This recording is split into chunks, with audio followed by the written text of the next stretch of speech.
IB Nation, welcome back to another edition of the Irish Breakdown Podcast. That's Trevor. I'm Bryan, and I am ready to rock and roll. I know that dude is. Trevor, a lot to talk about this week, man. We're going to have some fun. We're going to get a chance this weekend to sit down and relax and watch some football. I know you guys are going to be in town, so we're going to get together for dinner. It's going to be fun. I'm going to get a chance to meet your wife. And it's going to be a fun week. But we're going to have a fun slate of shows coming up this week too, Trevor. I'm going to preview today's show here in a second. But here's our plan for this week, just so you guys understand and can expect what we're going to do on the big show at 1 o'clock here this week. Today, Trevor and I are going to talk about Notre Dame at the break, and we're going to talk about the final stretch run. We're going to go over each of the four opponents. We're going to talk about the emergence of the Notre Dame offense and what is fueling it. And is the offense truly better, or are they playing teams that aren't that good on defense? And we'll talk about that. And then the final segment of today's show, Trevor, is going to be talking about the Notre Dame defense and can it really continue in the final four games, what we have seen in the first 8, right? With all the injuries and some, looking at the teams that are on the schedule. Tomorrow, we're going to do Buy, Sell, Hold. The entire show is Buy, Sell, Hold. So if you're a premium board member, there is a thread already on there. Don't hold back and wonder, I don't know if mine's going to get read this week. It is all Buy, Sell, Hold, baby, this week. And then Thursday, Trevor and I are going to kind of break down the Notre Dame team and really dive into things we want to see for the remainder of the season from the offense. What improvements do we want to see from the offense? What improvements do we want to see from the defense?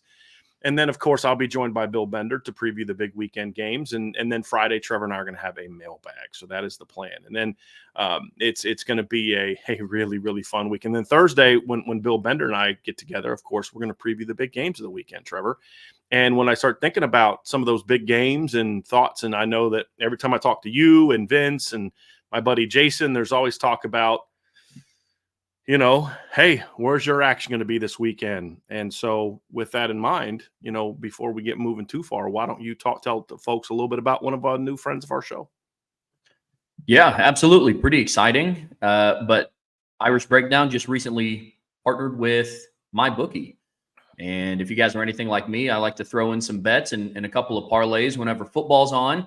I did last night. Don't want to talk about the outcome, but I think it's because I didn't use MyBookie. I'm being 100% honest with you. So if you go and sign up with MyBookie and use promo code IRISH, IRISH, pretty simple, pretty easy to remember, they will match your deposit up to 100%, which is fantastic. Basically giving you free money to play with and to throw bets around with. One thing that I've been doing specifically for the NFL is I have been taking the over on rushing yards for running backs who play on teams with pretty good offensive lines. Right? You combine that with the MyBookie risk-free Thursdays, makes for a pretty exciting night of Thursday night football, which is something that I may or may not be partaking in. You can also enroll in their loyalty program, and you can earn extra cash just for throwing in some bets and just for placing down some parlays, which I will also be partaking in. So check out MyBookie. Vince is fired up about this. Oh yeah. Man. Oh, 100%. No yeah, doubt. him and I have been talking back and forth about some potential things that we've been throwing in the last couple of weeks. So, but definitely check out MyBookie. It's a sports book that gives you control and rewards you for every moment of play. Trevor, man, I tell you what, you start talking about that. I start thinking about all the games this weekend and so much action over the next 4 weeks with Notre Dame, next 5 weeks with Notre Dame off and kind of what's going to happen this weekend. And I did my first playoff projection yesterday. So I put that at irishbreakdown.com, and you can also find that on the premium board. Man, there's a lot to keep us interested here over the next 5 weeks, man. There's no doubt about that. But right now, Notre Dame is in a position where they control their destiny to a degree. Right? Notre Dame is not one of those teams that controls its own destiny. And if they win, they're in guaranteed because they have an automatic bid, right? They're not like Oregon is in control of their own destiny. I think Texas A&M right now is a team that's certainly in control of their own destiny. And Iowa State, BYU are two teams that are in control of their own destiny. Miami is a team that's in control of its own destiny. Clemson is a team that's in control of its own destiny right now. Well, actually, no, they're not, actually, because there's so many other different tiebreakers. I don't really know where Clemson is. Actually, no, they're undefeated in their league. So actually, they're good. So it's going to be wild. There's going to be potential multiple. The Big Ten and the ACC have a chance to have, I believe, 3 undefeated teams here down the stretch in conference play. Clemson and Pitt play each other, so one of them is going to lose. But SMU also plays Pitt, right? So they could beat Pitt, knock them off. Clemson can stay undefeated. And then obviously Miami doesn't, I don't think, plays any of those teams. So it's going to be fascinating, dude, as we kind of look at how this season is going to close.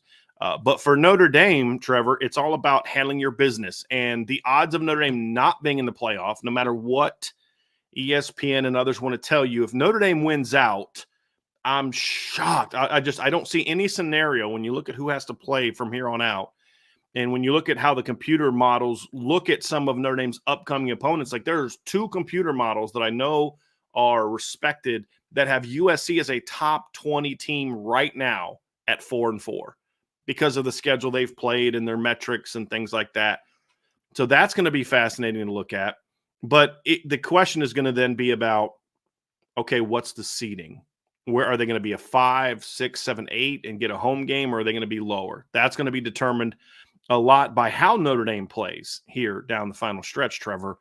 And this stretch run is going to be very, very fascinating. And if you're a Notre Dame fan, there's a couple things you need to be thinking about over these next 5 weeks, okay, beyond what Trevor was just talking about. And it's going to be looking at, okay, you got to do some scoreboard watching. And not scoreboard watching from the standpoint of, oh, I need to worry about teams ahead of Notre Dame losing. It's more so looking at the teams that Notre Dame plays and hope they keep winning. And then also some of the teams that Notre Dame has already played. You want to see them continue to win. And that's kind of what we're going to discuss here today at the beginning of show 1, which looks at the stretch run for Notre Dame, Trevor. And when you look at Notre Dame and what they've got coming down over this, they're going to get a nice little bye week this week, going to get a little healthier. You're going to get a chance for your new look offensive line to get some time together. And then come out of the bye, Notre Dame plays Florida State at home, 7:30 p.m. on November 9th. Then a week later, it's Senior Day. Notre Dame does last 2 games are away from home. So let November 16th, 3:30 kickoff against University of Virginia. That will be like we said, Senior Day. It's another important game. Week later, week before Thanksgiving, Notre Dame heads out to New York, where you'll be there for that one. Covering that game, and they're going to take on Army inside Yankee Stadium. And then they finish the season the week Saturday after Thanksgiving out in LA. I'll be out there for that one. And Notre Dame will be looking to hopefully for them win their 4th straight game, which will all but assure, in my opinion, that Notre Dame is in the playoff, barring them just looking bad in those games down the stretch. So that's where Notre Dame is, Trevor. It's get yourself right during this bye week, get a little healthier, and then this stretch run is going to determine who this team is for Notre Dame as we move forward. The first bye week proved extremely beneficial for Notre Dame. I think that's something that everybody can agree on. Prior to the first bye, team was a little shaky. There were some different aspects of the team that we're going to dive into and kind of compare and contrast what happened before and what we're going to be looking forward to moving on. But this final stretch is going to be massive for Notre Dame. I think there's a lot of emphasis from the national media that talks about how it's a very favorable schedule. Maybe, potentially, but there are some teams to look out for. Army's still ranked and undefeated. I predict that that's going to be the same case. There are some things that Notre Dame has to correct from some of the mistakes that were made against Navy when you go and play a team like Army. And again, I'm just somebody that's never going to count out a USC team. Now, in the lens of when Notre Dame plays them, right? Yeah. It's a rivalry game. Yes. It's a rivalry game. It is at LA. It's in the Coliseum. And USC has every single one of their losses has been by 1 possession. So this isn't a team that's going in week over week and just getting blown out. Right. And it's not one that I would want to sleep on. So there's a lot of things that Notre Dame has the ability to continue to build off of. And it's a nice shift because before the first bye week, we talked a lot about this is what needs corrected. And this is what the team needs to fix in order to kind of take that next step. And for the most part, they did that, which is really comforting. Now it's about fine-tuning some of those things. Now it's taking that next step, because I've talked a lot this season about benchmarking spots for Notre Dame. That first bye week was one of them. And through this next 3 games, I kind of passed a lot of the questions that I had. Now this next bye week and this Final Four stretch of games is the next benchmarking tool that we're going to use before Notre Dame gets into the playoffs and the postseason. So I'm excited to dive into it all week with you, Bryan. We're going to talk about a lot of good things here. So I'm ready, man. Let's get after it. To kick things off, let's kick things off. Let's look at just briefly the 4 opponents that Notre Dame is going to play down the stretch, because I love what you had to say about USC, and we're going to talk a lot about that. Obviously, Notre Dame starts against Florida State here in 2 weeks. The Seminoles have a home game against North Carolina. I'm very fascinated to see how that game goes.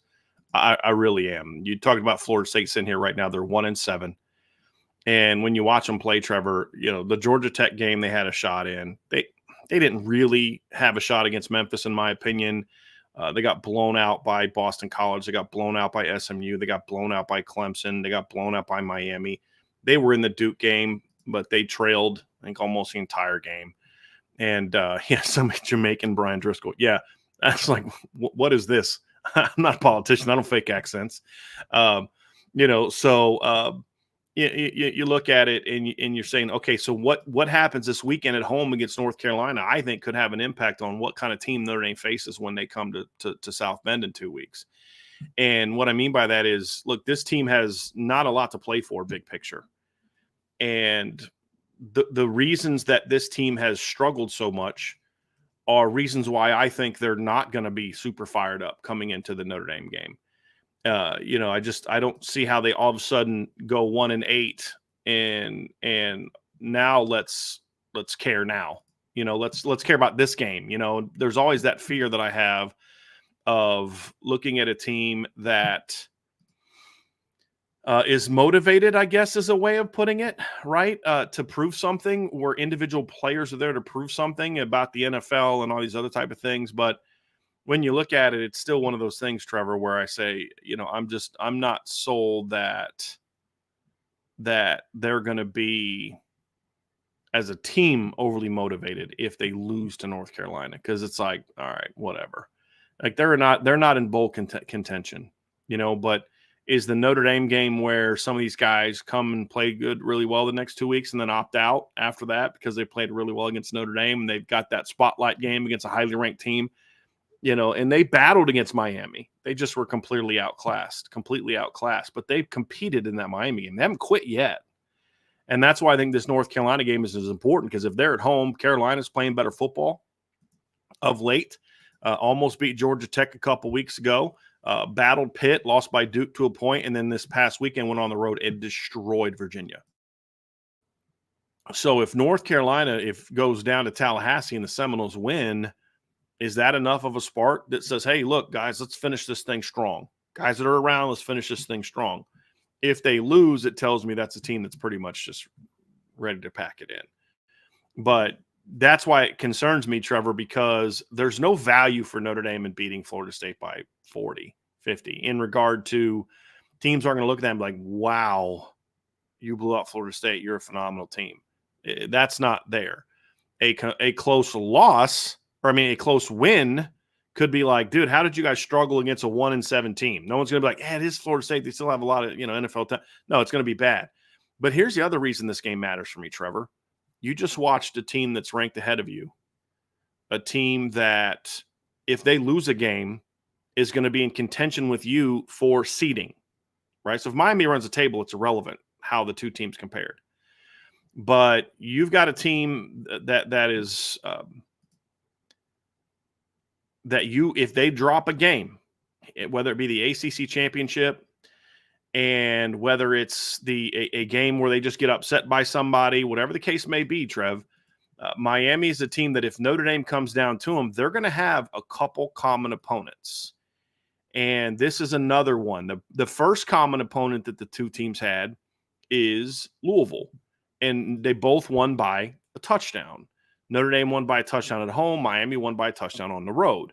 If you look at game control, Notre Dame was the more impressive team. They led Louisville much longer and by more convincing margins than what Miami did for much of that game. However, if you look at statistics, Miami had better statistics than Louisville did, whereas Louisville had more yards than Notre Dame had. And I don't know if all the committee members are going to necessarily dive into the fact that that's because Notre Dame had short fields and a big lead and all that other kind of stuff. So, but it's going to be kind of a wash. I would say it's kind of a wash. There's some areas where Notre Dame did better, some areas where Miami did better. Notre Dame was at home, Miami was on the road. This is going to be your second chance, Trevor, to have an opponent. And there's two left on the schedule because Miami also has to play at Georgia Tech in a couple weeks, to where you could say, okay, you beat Florida State 36-14 and you ran up the score. Did you watch the fourth quarter of that game? Miami ran up the score. They ran a trick play in the fourth quarter up like 23-7 with like 4.5 minutes to go, which was, I thought, was nonsense. And then they put another score on them at the end of the game, 36-14. I'm okay with them scoring as much as possible, but I've always said you start running trick plays, now you're trying to run the score up on a team. It's kind of how I feel. So 22-point win for Miami at home, and then 2 weeks later, they have to play Notre Dame at Notre Dame. This is another example where Notre Dame can say, look, Oregon played at Purdue and won by 35. If that comes down to it, we played at Purdue and won by 59. The week after the game where everyone says we were this horrible team and lost in Northern Illinois, a week later, we went and beat that team by 59, right? And so this is another example where you not only have to win on beat Florida State, you have to be locked in and dominate Florida State, because that's where seeding is. I mean, that could be the difference. You played three common opponents. Miami's got a 11-1 record. Let's say they don't get to the ACC title game, or they're 12-1, get to the ACC title game and lose to Clemson. They're going to have these two teams, and they're going to say, okay, Notre Dame played overall a tougher schedule. Miami had the better loss, right? They made the conference championship game. Notre Dame dominated the ACC. Miami dominated the ACC in the regular season. So, okay, we saw three games where you guys played the same team. Who looked better? That could be the difference between Notre Dame being a 6 seed, a 7 seed, or an 8 seed when you talk about stacking them up against Miami. So there's a lot more at stake in this Florida State game, Trevor, than a lot of people think, because they just look at it, well, Florida State sucks, right? And it's there. It's, yeah, you can't overlook anybody. That's fine. That's a given. You can't overlook anybody. But there's a reason why Notre Dame needs to be locked into this game and go out and say, hey, we need to not only win, we need to absolutely destroy this team to not only keep building on our own success, but we're trying the next 4 weeks, Trevor, are opportunities for Notre Dame to make statements to the playoff committee, and it'll be the first Saturday after they make their first rankings. And that's quite a statement to make coming out of the break, is to just annihilate this team that we just saw at least be somewhat competitive against Miami. Notre Dame has been at the spotlight and kind of the forefront of a lot of national conversation. And it's because of what we've talked about over the last couple of weeks. The college football playoff is going to come down to who towards the end of the season starts to get hot, right? Who is going to start turning it on a little bit, and who's going to start really separating themselves. And one reason why I believe that Notre Dame made such a drastic jump in this past AP poll is because of this 3-game stretch that they had went on. Because for those who don't know, Notre Dame outscored their opponents 131-34 through 3 games. It's impressive. It's very impressive, including capping that off against an undefeated Navy team that was averaging 44.8 points per game. When you start listing off the teams in front of Notre Dame, the room for error is slowly starting to get smaller for them, because Notre Dame is now kind of nipping at the heels.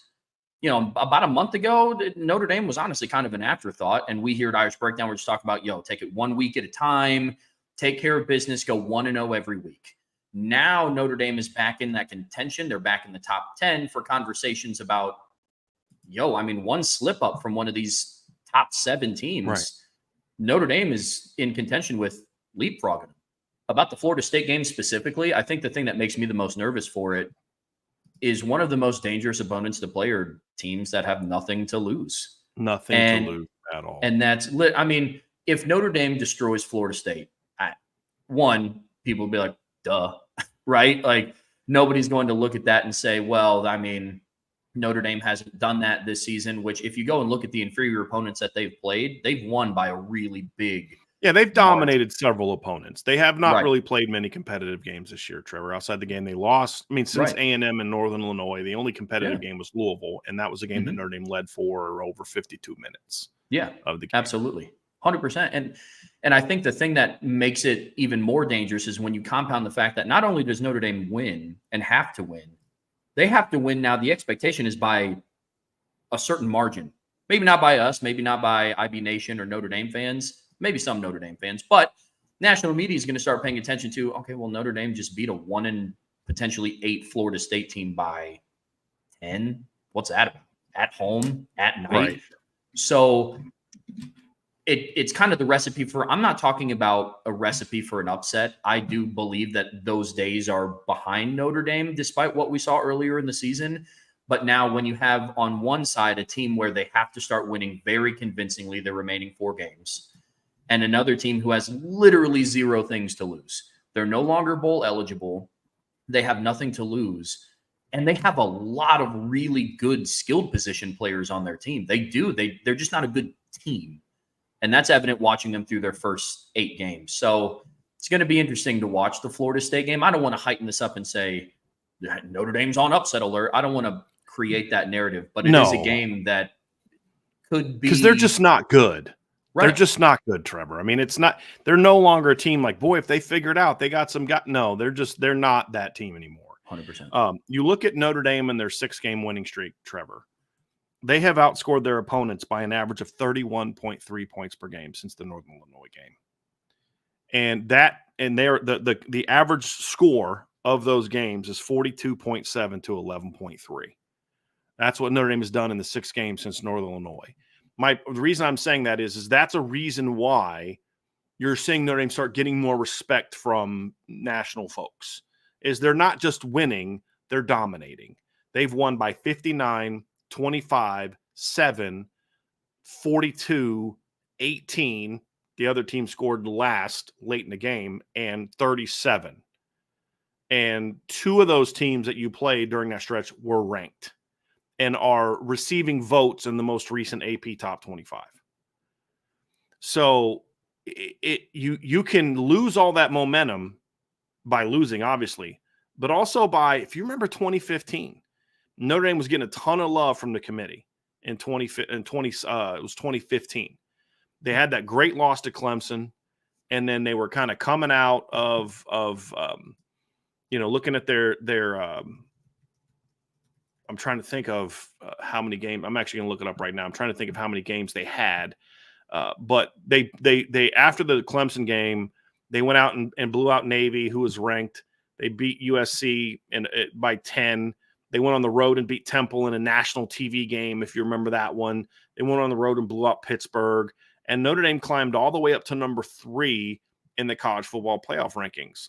Was a number 4 in the rankings that year.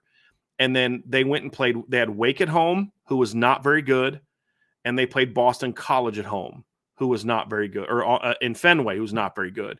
And they struggled in both of those games. And even though they won, they fell 2 spots out of the rankings. And Oklahoma was at 1 spot. They fell from 4 to at least 5, and I think maybe 6, because it was a 5. Trevor, they fell to 5, right? They went from 5, and then after the Boston College game, they went down to 6. So in back-to-back weeks, they dropped. Right. Mm-hmm. And why? They were still winning, but they were looking bad. And then Oklahoma was blowing people out, and that's the first team that jumped them after the Wake game. And so that stuff matters. For people to say, well, style points don't matter. Yeah, they do. We've seen it before. Why did Notre Dame in 17 jump all the way up to number 3, even though they had a home loss to Georgia? Well, the loss was good, but they were annihilating people. They were blowing people out. And so that stuff matters. How you win matters. We could discuss whether it should or shouldn't, but if you're a great team that should be playing for a championship, you should have a lot of those games that are not close games. And so beating Florida State impressively is needed. And doing so, now the players shouldn't be thinking about that. Marcus Freeman should not be saying that, hey guys, we got to win by 50. It's prepare, do what you do, trust the process, play the best to our ability. You know, the comment he made about, you know, we're trying to be the best team we can be. Be the best team you are that Saturday, you'll win by 40 plus potentially, you know, but you can't overlook them. You need to find ways to make sure this team is motivated, but we can talk about what it needs to look like, and it needs to be an impressive win. The same thing is true the next week against Virginia, Trevor, because this is another team that when you look at Notre Dame's schedule and you look at who they play and you look at some of the common opponents and different things like that, you know, this is another team that in Virginia that is, you know, struggling a little bit. They're 4-4. They are off this week as well. And then they play at Pittsburgh. So number one, go Cavs when it comes to beating Pittsburgh, because Pittsburgh is an undefeated team who could if they just keep winning, because Pittsburgh has played a soft schedule so far, but their stretch run could vault them up the rankings if they continue to win, Trev, because when you look at who Pitt plays here in the final stretch, they play at SMU this weekend, then they play Virginia, then they have Clemson at home, then they play at Louisville and at BC. All of a sudden, this team that people don't have a lot of respect for, because so far they've beat Kent State, Cincinnati, West Virginia, Youngstown State, North Carolina, Cal, and Syracuse, right? I think the Syracuse blowout win opened some people's eyes, said, hey, Pitt might actually be legit. And if they go out and win some of those games, and all of a sudden, so you're rooting for them to get beat, and then you're also rooting for them to get beat by some of the teams that Notre Dame plays. Virginia being one, and then, of course, Louisville being the other. So hopefully the Cavs can upset that, you know, pull an upset in that game. I don't, let's just say I'm not holding my breath for it. If I'm being completely honest with you, Trevor, I'm not holding my breath that Virginia's going to win that game. But you know, let's say they come in 4-5. That's another team that you've got to control. They also have a team in with a like opponent in Clemson. So if Clemson runs the table, goes 11-1, and then loses the ACC championship game to Miami in a competitive game, I don't know about you, Trevor, but I think an 11-2 Clemson team is probably still in. And now we're kind of battling for positioning, right? And so now you've got Clemson instead of Miami, who you're going to be competing with. Well, this is the only common opponent that you have. Virginia went to Clemson, and it was 48-31. It was somewhat competitive early. Then Clemson kind of pulled away and really dominated a lot. And then Virginia had a couple scores late to make it a little bit closer than it looked on paper. It was a 17-point win. I think Virginia scored 21 points in the fourth quarter. Let me go look at that. Yeah, 21 points in the fourth quarter. Clemson scored 10 points in the fourth quarter. It was 38-10 going into halftime. It was fourth quarter. It was 17-10 going into halftime, though. And it was tied 10-10 until Clemson scored with 3.5 minutes left in the second quarter. And then Clemson really piled it on in the third quarter. Virginia eked it back and made it a little bit more closer. First half close, third quarter, Clemson blows out, fourth quarter, Virginia wins. But you look at that game, Trevor, and Virginia tied with Clemson in scoring in one quarter, only got outscored by a touchdown in another quarter, and outscored Clemson by 11 in another quarter. It's that third quarter that broke that game open. So this is a game where you need Notre Dame to come out and from start to finish dominate the opponent, and it's a team that they should. And then the next week, that's the final two games are the ones that are going to be the biggest statement opportunities for Notre Dame in the final. And it starts with Army. And Trevor, that's going to be one where Notre Dame fans, you should always root for, in my opinion, and respect the service academies. That's you guys. You all know my stance on that because of who those young men are and what they stand for.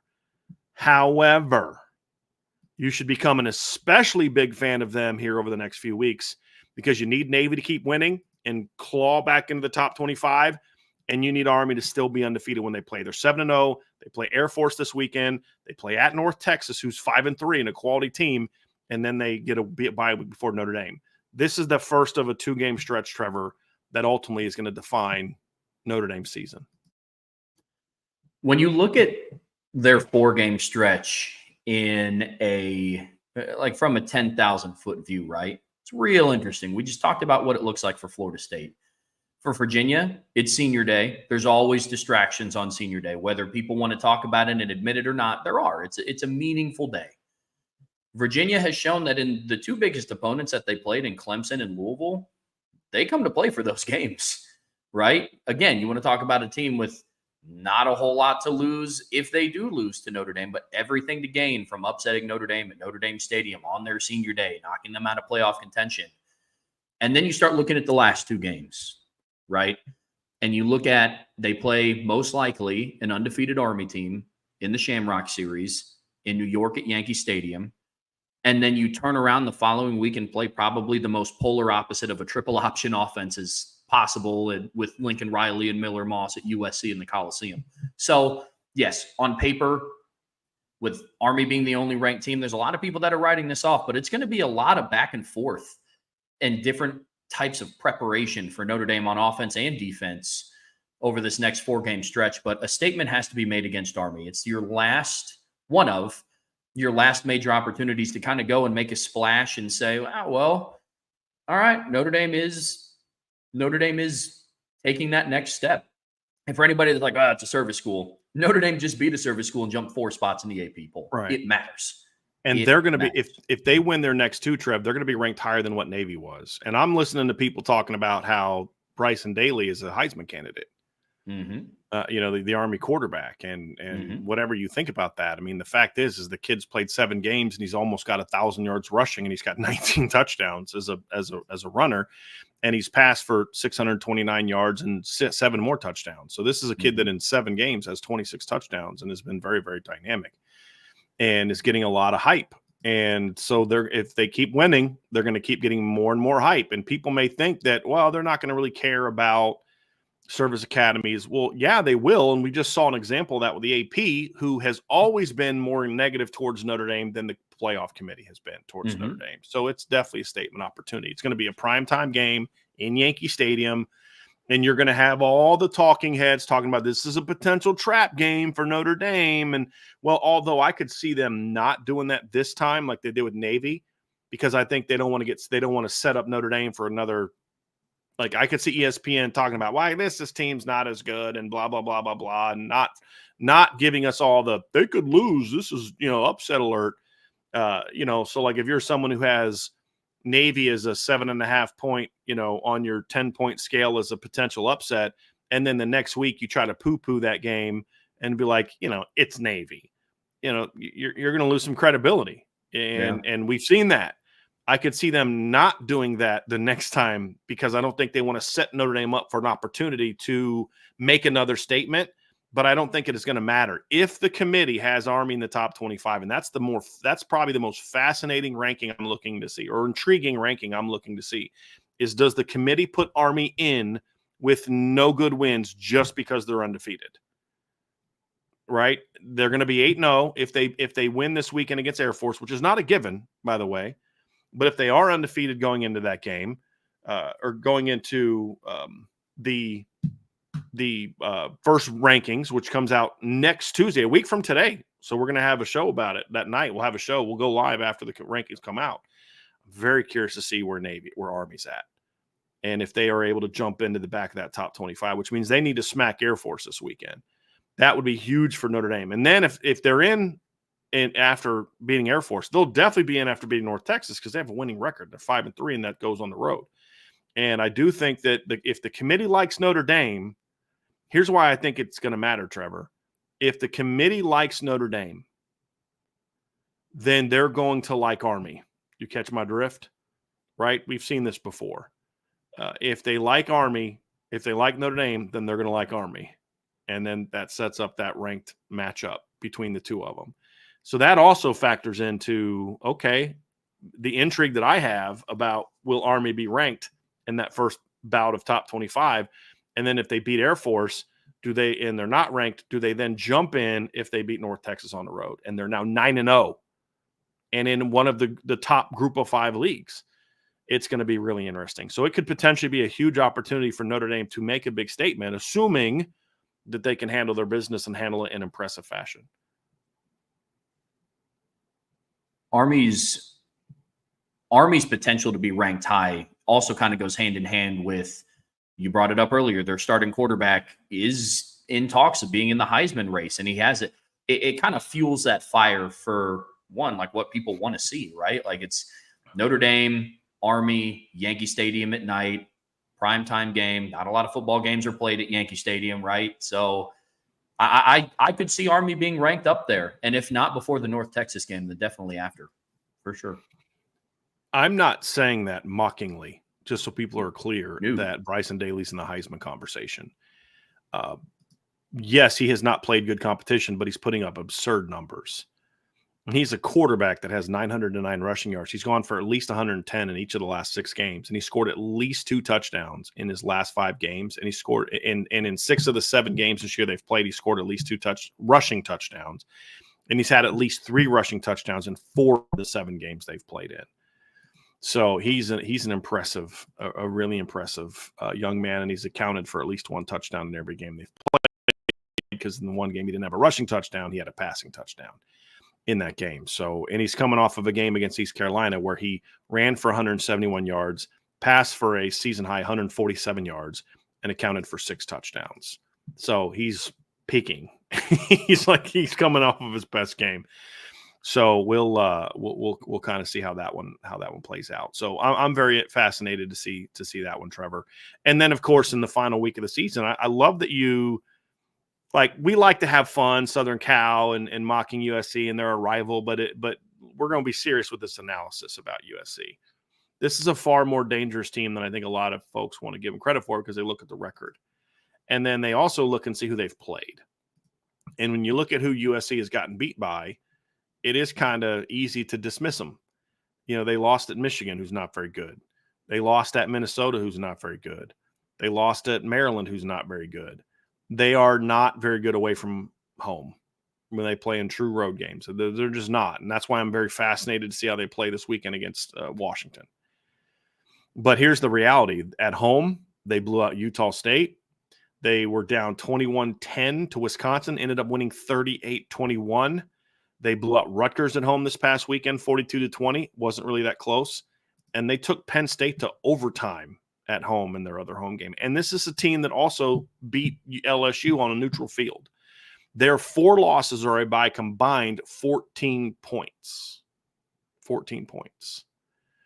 And they're going to have a lot to play for in that Notre Dame game, especially if they keep winning. And here's the other thing. If you're a Notre Dame fan, you know, fight on the next 4 weeks because you want them to win out. If you look at the way the computers view USC, if they're coming into that Notre Dame game, winners of what? It would be, 4 straight games against Rutgers, at Washington, home against Nebraska, at UCLA. It's not out of the realm of possibility, Trevor, that they crack the top 25. Well, I'm not saying they should or shouldn't, but the computer models love USC. If USC starts winning some of these games and then they look at, well, they've had nothing but close losses, they blow these. They'd have to blow these next 3 opponents out. I don't think they can just squeak by with 7-point wins and then jump in the top 25 unless there's just a bunch of chaos and there's a bunch of 3-4 loss teams. But if they dominate the way they did against Rutgers this past weekend, it's not out of the realm of possibility that USC is ranked. But even if they're not, it's still a 7-4 opponent and a rivalry game and what will most likely be a primetime game that night, Saturday after Thanksgiving. So it's your last chance if you're Notre Dame to make a statement. And let's not remind people what happened the last time a Notre Dame team that was playing for a playoff spot went out to LA against a bad USC team that's much worse than this one. It was a 4-quarter dogfight. I'm talking about 2018.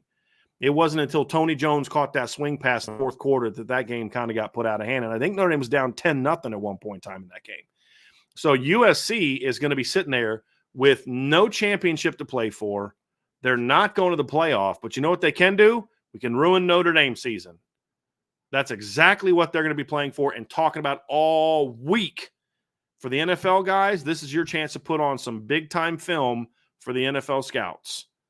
For the rest of us that, maybe are coming back next year, this is our opportunity to go out there and ruin our rival season. And you know what I mean? And they're absolutely going to have a lot to play for. So that's going to be – now that doesn't mean Notre Dame can't win. It doesn't mean Notre Dame can't win handily.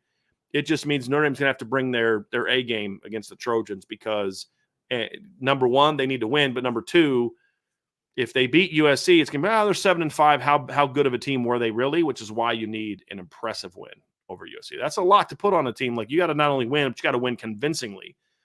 But we've seen Notre Dame do that for the last month and a half. It's a big week. There's no there's no doubt about it. We've talked a lot this season about Notre Dame has the opportunity they have almost like a revenge type game against Louisville for what they did to them at a national stage last year. And they have the opportunity to get right against Stanford because of what Stanford did to Notre Dame at home in 2022. Does anybody remember how that USC Notre Dame game went last year on national television in prime time? That's going to be a topic of discussion for USC that week as much as it was for Notre Dame in the Stanford and Louisville games, right? So Lincoln Riley is still one of the best offensive minds in college football. Now his abilities as a head coach, who knows? But as an offensive-minded person, we're starting to know. Fair enough. Because he didn't step in for Bob Stoops this time. True. He didn't inherit a Bob Stoops built team this time, and he's had to build it on himself, and he hasn't been able to. Yeah, but absolutely. To your point, though, offensive mind-wise, he's still, like you said, he's one of the best. There's no doubt. Yeah, absolutely. And the storyline for that week for me will be, again, Al Golden versus Lincoln Riley and that great chess match. There's been so many great chess matches matched up against Al Golden this year, and right now he's won most of them, right? So it's going to be interesting. It's a rivalry game, and nothing fuels a rivalry more than one team has the opportunity to spoil the season for the other. For me, it's almost right up there with whoever wins is going to get into the playoffs, or whoever wins is getting into the conference championship. So, maybe I just have a little PTSD from the last time Notre Dame played out in LA against USC in 2022. Or maybe I have a little PTSD about a 10-1 team from 2015 going out to California in the final week of the season and losing and essentially knocking themselves out of playoff contention. So it's going to be it was Stanford, but still, it's just out in California, right? Mm-hmm. So, right. There's your point, Trevor. 2012, not a very good USC team, Notre Dame team playing for championship, and that game went down to the wire. 2018, sub 500 USC team, undefeated Notre Dame team. That game went down to the wire because it's when you talk about these rivalry games, you throw it out of the window. And here you brought up something too, Trevor, that I think I want to hit on before you move on. There's a lot of rumblings that Lincoln Riley would like to get out of USC and maybe go to the NFL. What's one way to impress NFL teams? Go against Al Golden and his NFL-style defense and have success. Right? Hey, I've coached against Al Golden 3 years now, and I ripped him up in 2 of those 3 years. You know what I mean? Don't think that those things aren't going to be selling points. And somebody, IGK, Irish Gordy Knott, said something in the chat. He's like, Lincoln Riley has always done his best to ignore the relevance of the Notre Dame rivalry. He won't this year because he needs it for motivation this year. He absolutely needs it this year. He'll sell the heck out of it to his football team. And so it's going to make for a very interesting game. And it's going to, like you said, so Notre Dame's going to have to do something that nobody else did. And let's talk about, again, what could this mean for the college football playoff rankings? Well, USC 7-5. Okay, I get that. But you and Penn State, who let's say they're 11-1 with a loss to Ohio State. You both have a common opponent in the same stadium. You needed overtime to beat them. If Notre Dame goes out there and rips USC up, now all of a sudden, okay, you're both 11-1. Neither of you played for a conference championship. Notre Dame has the best win of the group, which would be their win over A&M.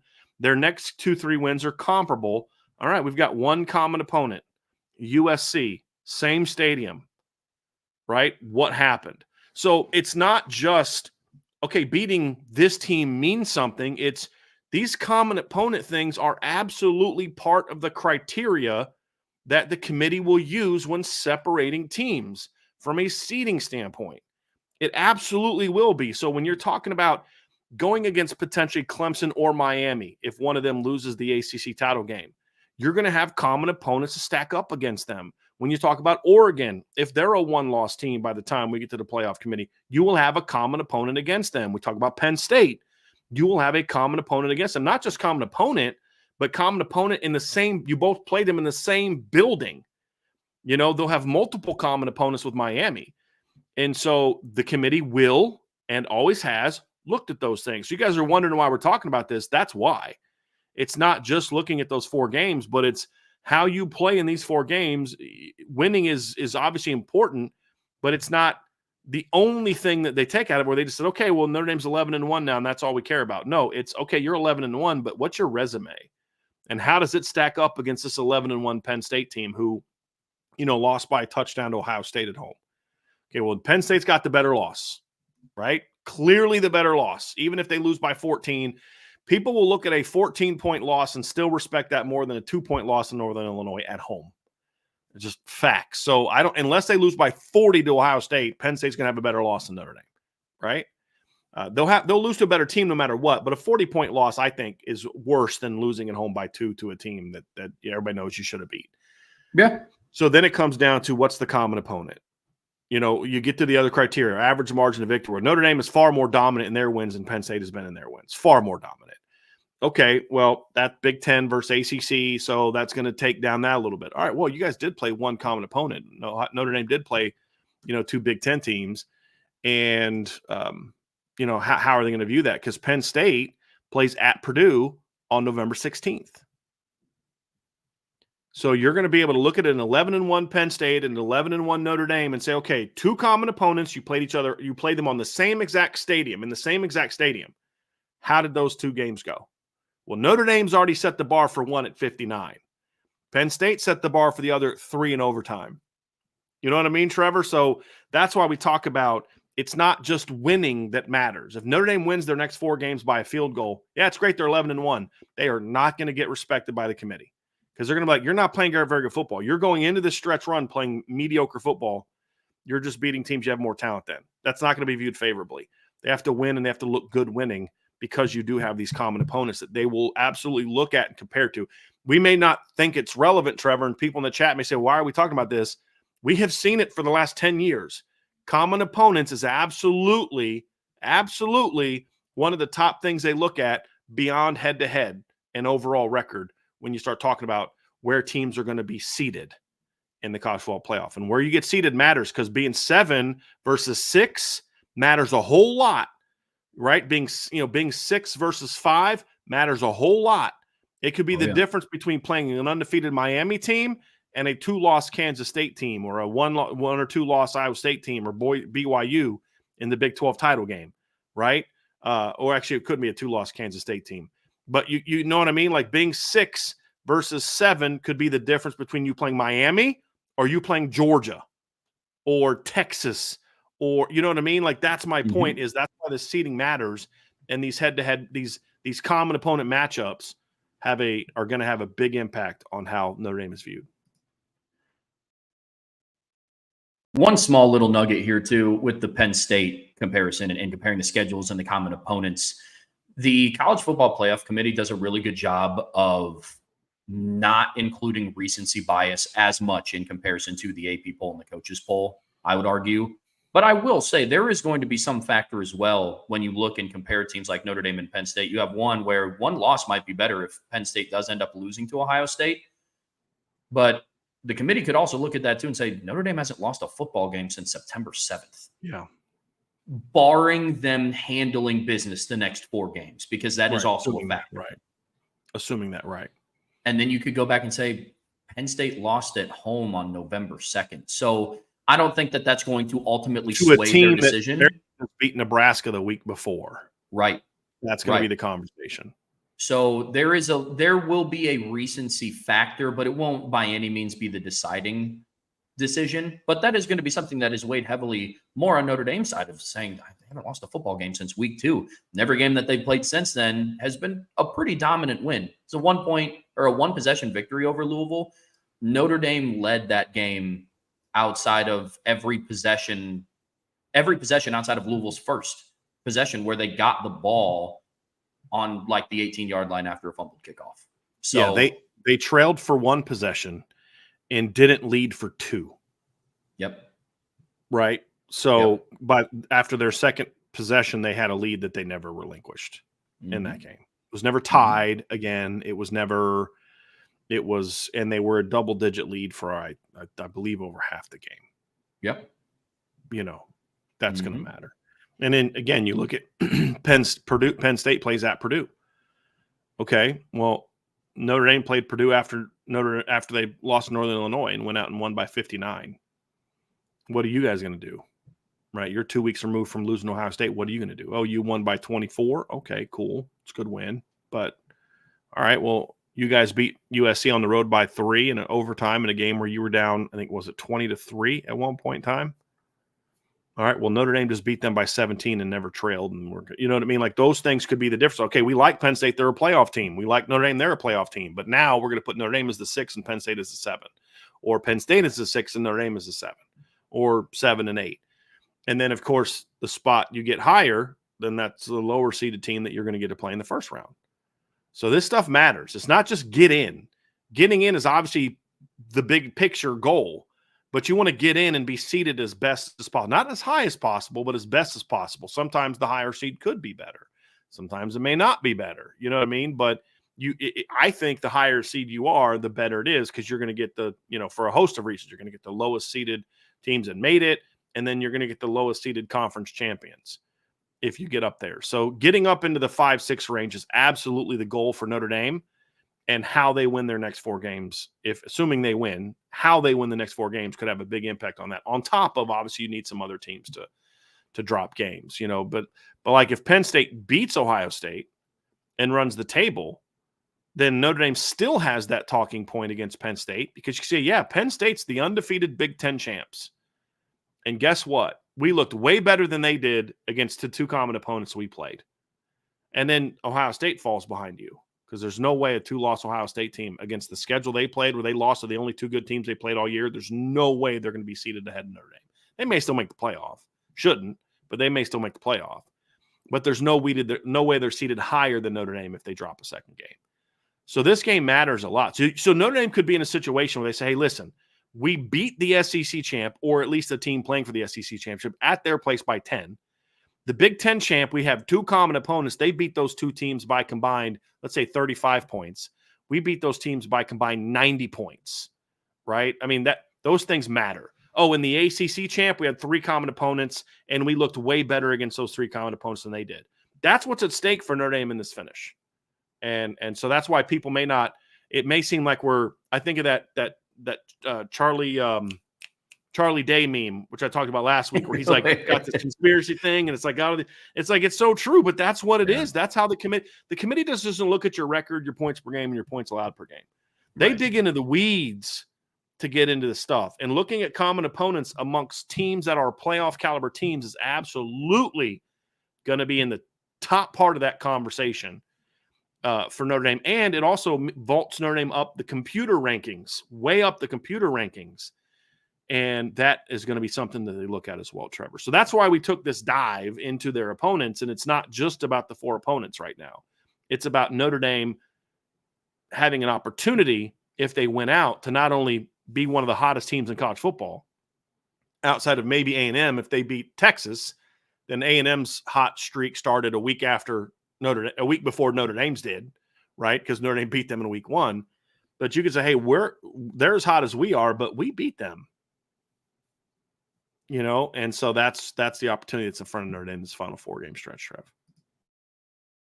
It's going to be interesting, man. It's going to be interesting. I mean, the Texas A&M conversation is one that's been especially highlighted after LSU went in and lost in the fashion that they did. But it's 2 of the hottest teams in college football, man. I mean, the end of this season, and I've talked to some buddies about this. You and I have sat back and talked about this. The month of November in college football is going to be bananas. And I'm here enjoying the ride and ready to see what happens. And as long as our boys take care of business, it's going to be a good month. It's going to be a good month. You talk about A&M being hot, and they are. And this past weekend's game was eye-opening for them. But here's the margin of victory for Texas A&M since the Notre Dame game, where they lost by 10. They won by 42 against an FCS team. They won by 13, 6, 4, 31, 10, and 15. Notre Dame, since winning by 10 over A&M and losing Northern Illinois, has won by 59, 25, 7, 42, 18, and 37. So that's why Notre Dame's starting to get more love, because people see that and they're like, guys, they're not just winning. Yes, they're not playing great teams, but they're dominating those teams in a way that we're not seeing from Georgia. We're not seeing from Alabama. Alabama barely beat a South Carolina team that honestly, when you compare how Notre Dame has done against common opponents, Georgia Tech's, the Louisvilles, I don't even think Louisville's a comparison. I think they're beneath Louisville, but the Georgia Techs, the Navies, Notre Dame is dominated in those games. And so that is kind of how you look at it is, Texas just, hanging on to beat Vanderbilt. I mean, there's just all these games where you say all these teams are having these wins, but they're ugly wins while Notre Dame is just out wiping the floor with people. And so that stuff is going to factor into it, Trevor. If you don't have big time opponents to play, then it's about how you look in those games. Right. And we've seen evidence of that in the past. Notre Dame just kept winning in 2015 and they dropped out of the top 4. Why? Because they didn't look good in winning. And we've seen this before. I mean, that's partly why Ohio State jumped in 2014. People look and say, I can't believe Ohio State didn't deserve to be in, they had that bad loss to Virginia Tech, who finished the year with a 7-6 record. And, TCU had a better loss and blah, blah, blah, blah, blah. But if you go look at Ohio State down the stretch, man, I mean, they weren't just winning. They were winning. They were beating good teams, but they were winning convincingly outside of the Minnesota game. They beat Michigan State on the road, who was ranked 8th at the time, by 12, and it wasn't that close.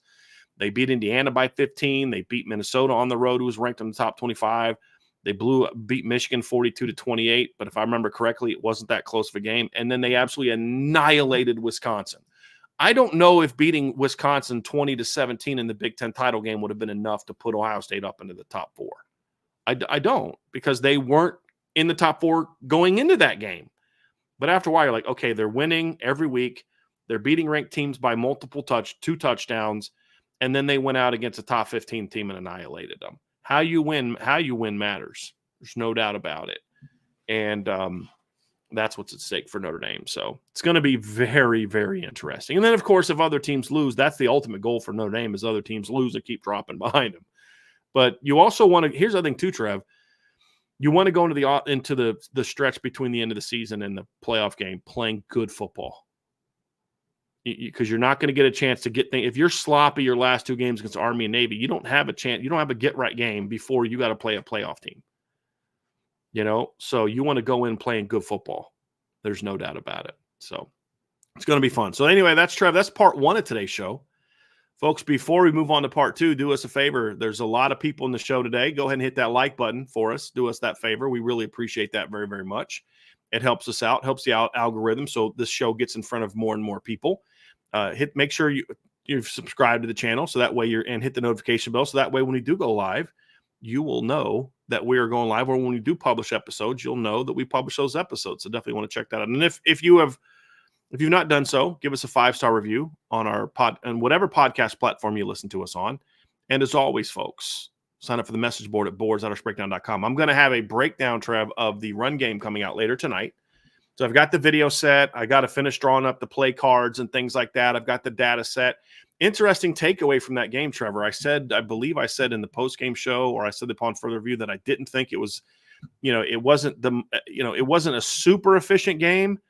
But when I broke down the data, I was actually very wrong in that Notre Dame's efficiency against Navy was 75% in the run game, because some of those 2-yard gains and 3-yard gains were first downs. They were chain movers. So they were a lot more effective from an efficiency standpoint than I thought they were. Because if you look at the starting offense on just designed runs, they only had 128 rushing yards against Navy on just designed runs, which again was in 3 quarters, because they didn't play the 4th quarter. They only played 1 possession to the 3rd. But it was on 20 carries, so 6.4 yards per carry, 3 touchdowns. You say, well, yeah, they had a 64-yard run. Yeah, but you also had a 2 and a 1-yard touchdown run. So those things kind of somewhat balance each other out. But they were efficient on 15 of the 20 runs. And I had this formula for what makes an efficient run, right? And so that surprised me, to be honest with you, how efficient they were in this game. So I'll break all that down, why I think that was, and how calling more duo affected that, how calling more duo opened up the inside zone touchdown run from Jeremiah Love, and how the impact of the RPO game also opened up that Jeremiah Love touchdown run. So I'll break all that down in the video. You'll want to check that out, but that's for premium members only. And you can find that at boards.irishbreakdown.com. So speaking of the offense, Trevor, I would say this.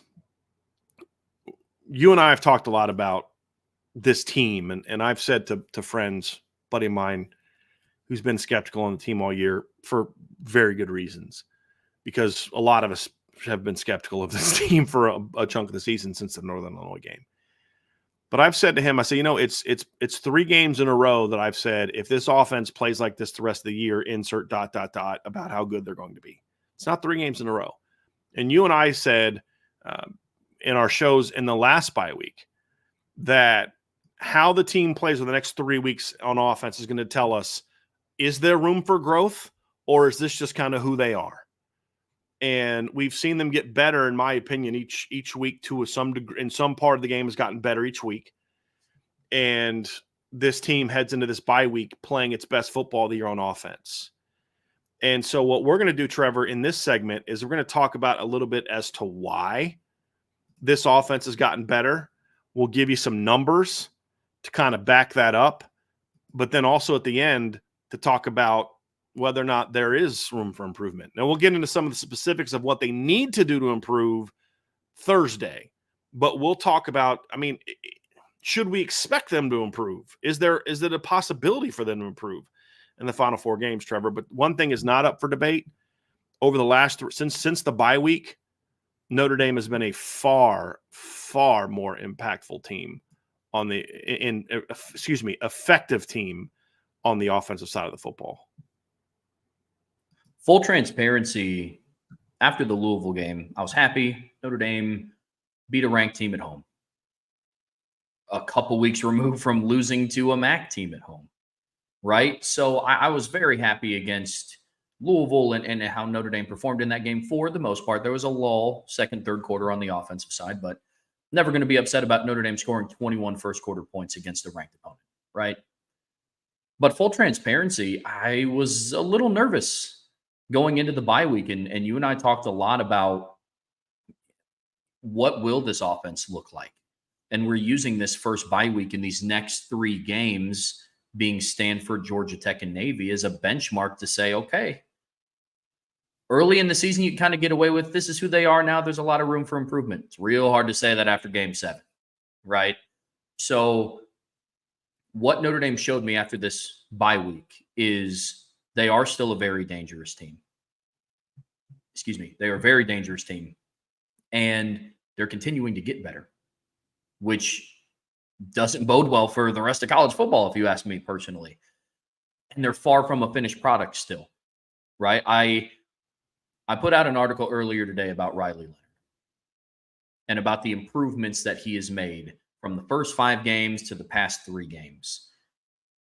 And numbers aside, because we will dive into those here shortly, but numbers aside, he, along with the rest of the offense, just looks more comfortable with what they're doing. Whatever Mike Denbrock and Mike Brown and Gino Gaduli and Dylan McCullough, Joe Rudolph, even what they did over the bye week in this last 3-game stretch, they found something. And they found something with the guys that they have on their roster to really start turning things around, which showed a lot of promise, because I vulnerably, as a fan, was sitting down thinking about, God, I don't know what more they can do. This might just be them. This might be them. And then they went out and outscored their opponents 131-34 over the last 3 games. So the offense has improved greatly, and they're doing things more efficiently. Sometimes it's easy to look at stats and say, well, Riley Leonard rushed for this much in the first 5 games and only this much in his past 3. Well, it's because 1, he's becoming a better passer, and 2, he's finding a more efficient way to be a part of the offense, which, Bryan, that's one thing that you talk about over and over again, is how can this offense be more efficient? And they're starting to learn different ways of how to do that, which is just so exciting. Which, again, you brought it up in the previous segment about Notre Dame needs to go and continue to find really good ways to win games. And the team, Marcus Freeman, the coordinators, everybody from the top down need to look at this next window of 4 games as fine-tuning yourself and refining the things that you do well, ditching the things you don't do well, and continue the upward trend of remaining a disciplined football team. This next 4-game stretch is essentially prep for the postseason. It's not we'll win and then we'll come up for air and see where we're at. There are still things that you need to get better at as a football team, which is an exciting place to be in, considering they've just rattled off 6 straight wins and capping it off with a 37-point victory over an undefeated ranked team. So I'm excited to talk about what the offense has done up to this point and where they can go from here. Let's put some numbers into that conversation, Trevor. So first 5 games pre-bye. Notre Dame as a team averaged 32.4 points per game. The offense averaged 31 points a game. So I took out special teams and defensive touchdowns. 31 offensive points per game compared to actually I went reversed on this one, but let me fix this here real quick. So first 5 games, Notre Dame was at 32.4 points per game as a team. Last 3 games, they're at 43.7. First 5 games, the offense scored 31 points per game. That included against 2 MAC teams and a really bad Power 5, Power 4 team. 31 points per game. In the last 3 games, against 2 teams that still have a winning record, one of which was ranked and another was ranked for at least a couple weeks earlier in the season. 39 points per game. The first 5 games, the offense averaged 385.6 yards per game and 6.2 yards per play. The last 3 games against, again, I would argue, overall better competition. No one as good as Texas A&M or Louisville, but no one as bad as Miami of Ohio, Northern Illinois, or Purdue. Stanford's close, but I think they're better than Purdue. Last 3 games, 442.7 yards per game, 6.6 yards per play.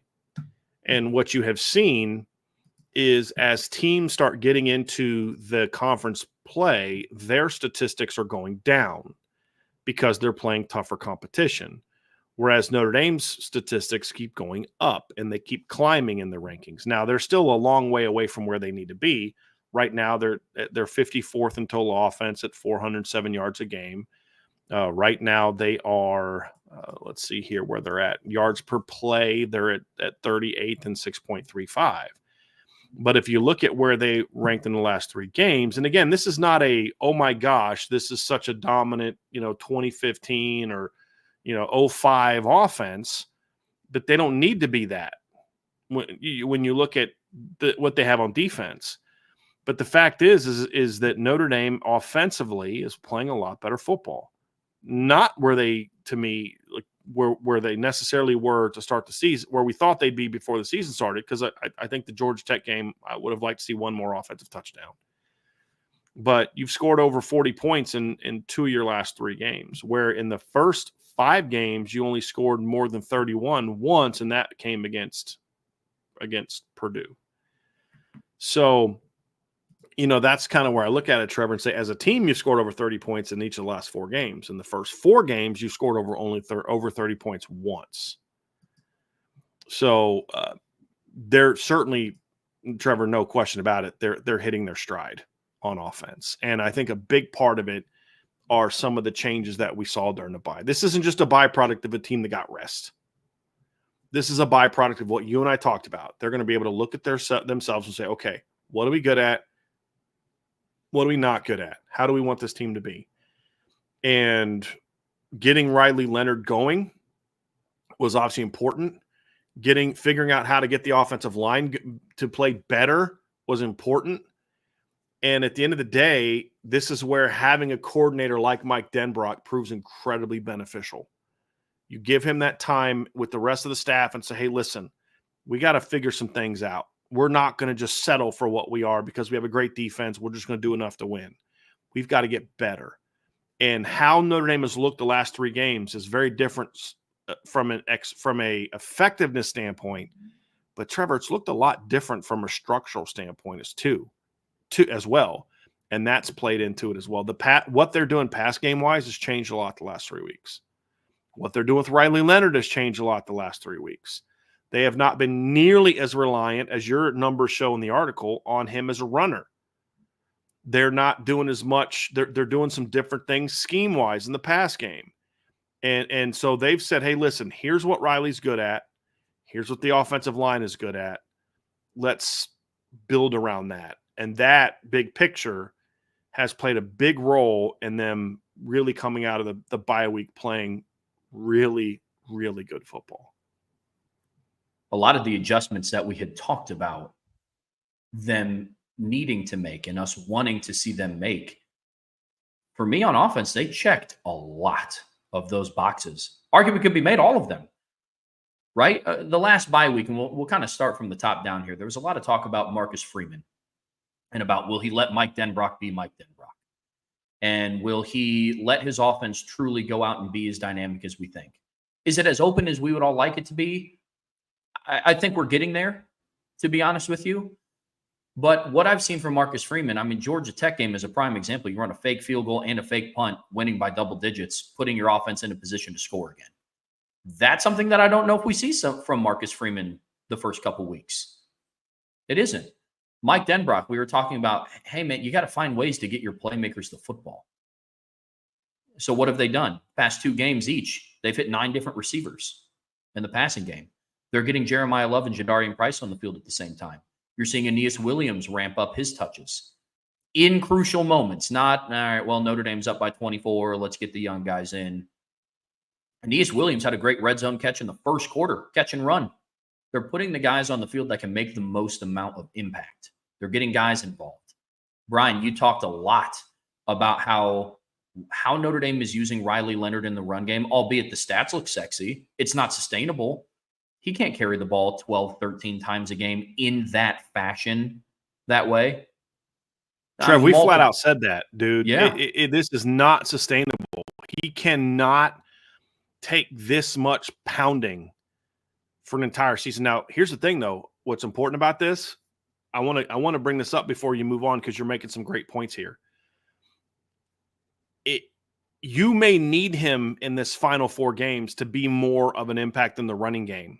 Yeah. But by limiting what he's taken now over the course of 5 weeks, because 2 buys and 3 games where he's not played in the fourth quarter of 2 of those games, and he's taken very little hits in the second half of most of those games, didn't run a ton against Georgia Tech.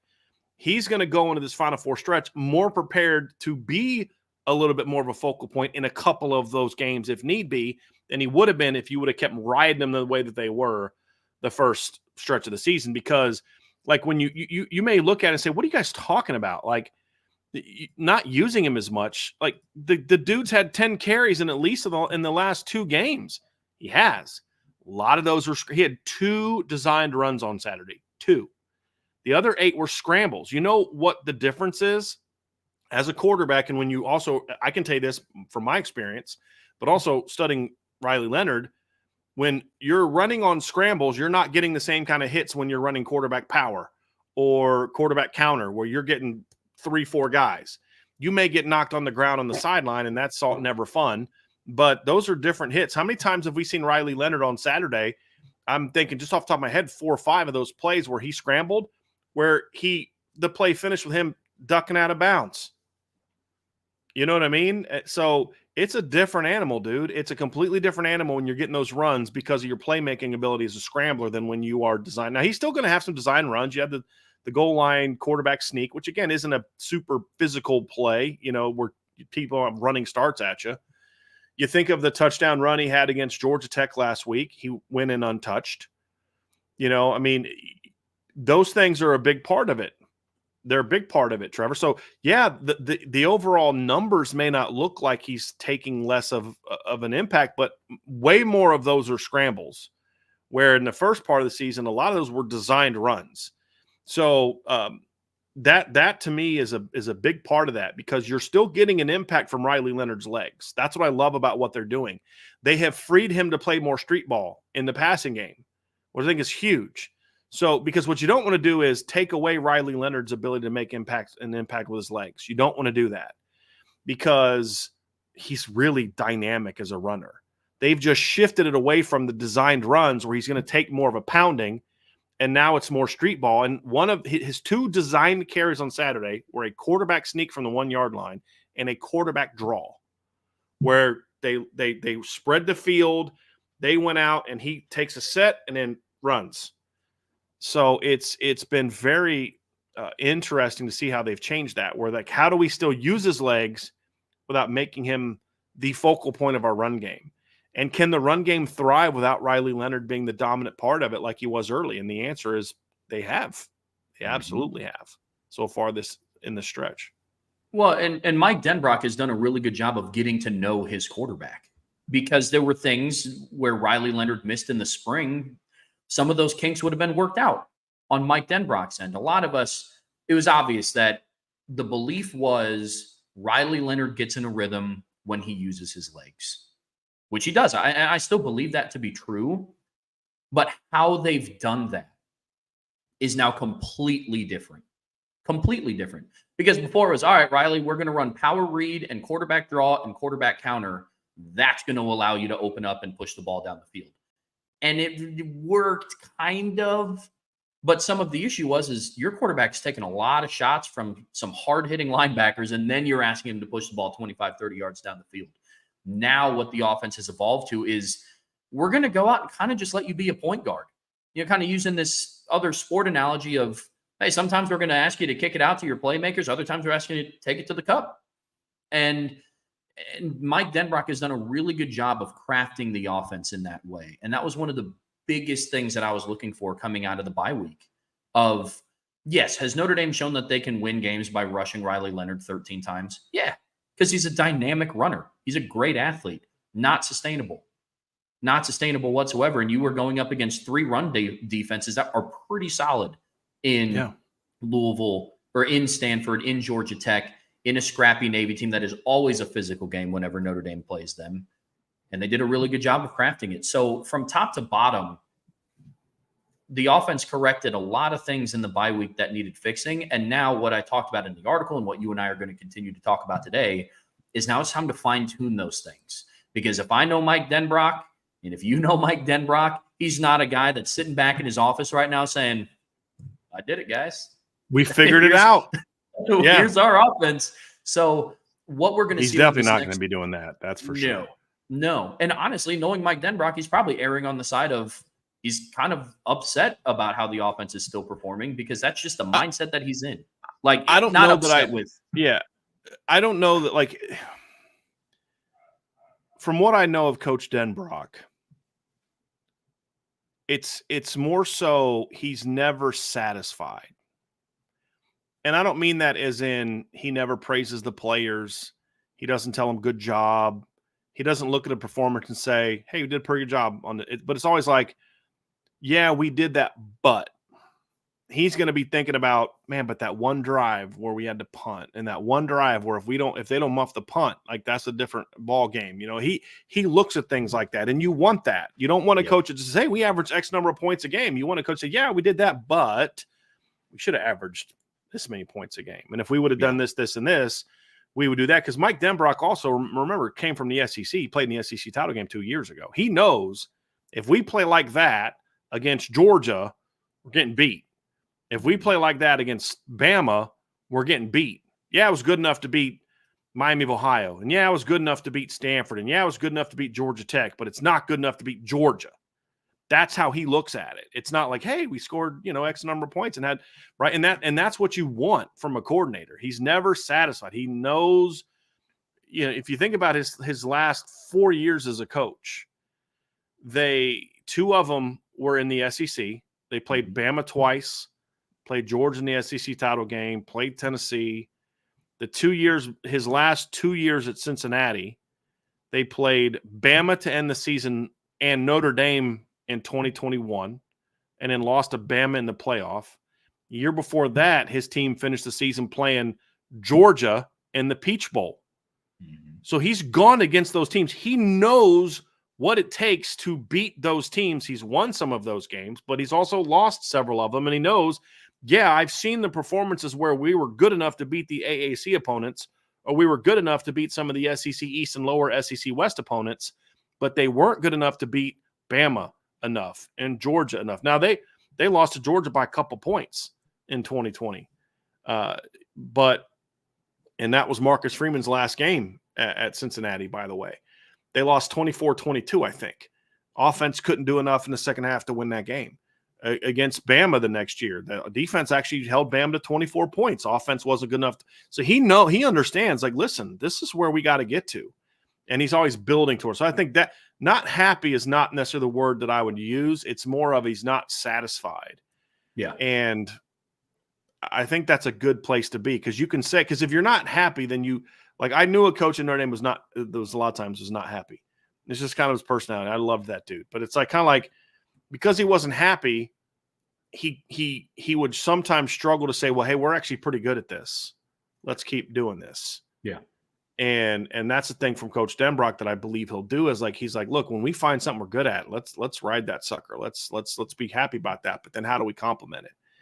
And I think we've seen that. And then we're going to see that continue to develop and evolve over the next 4 games, because in a lot of ways, this team is still evolving offensively.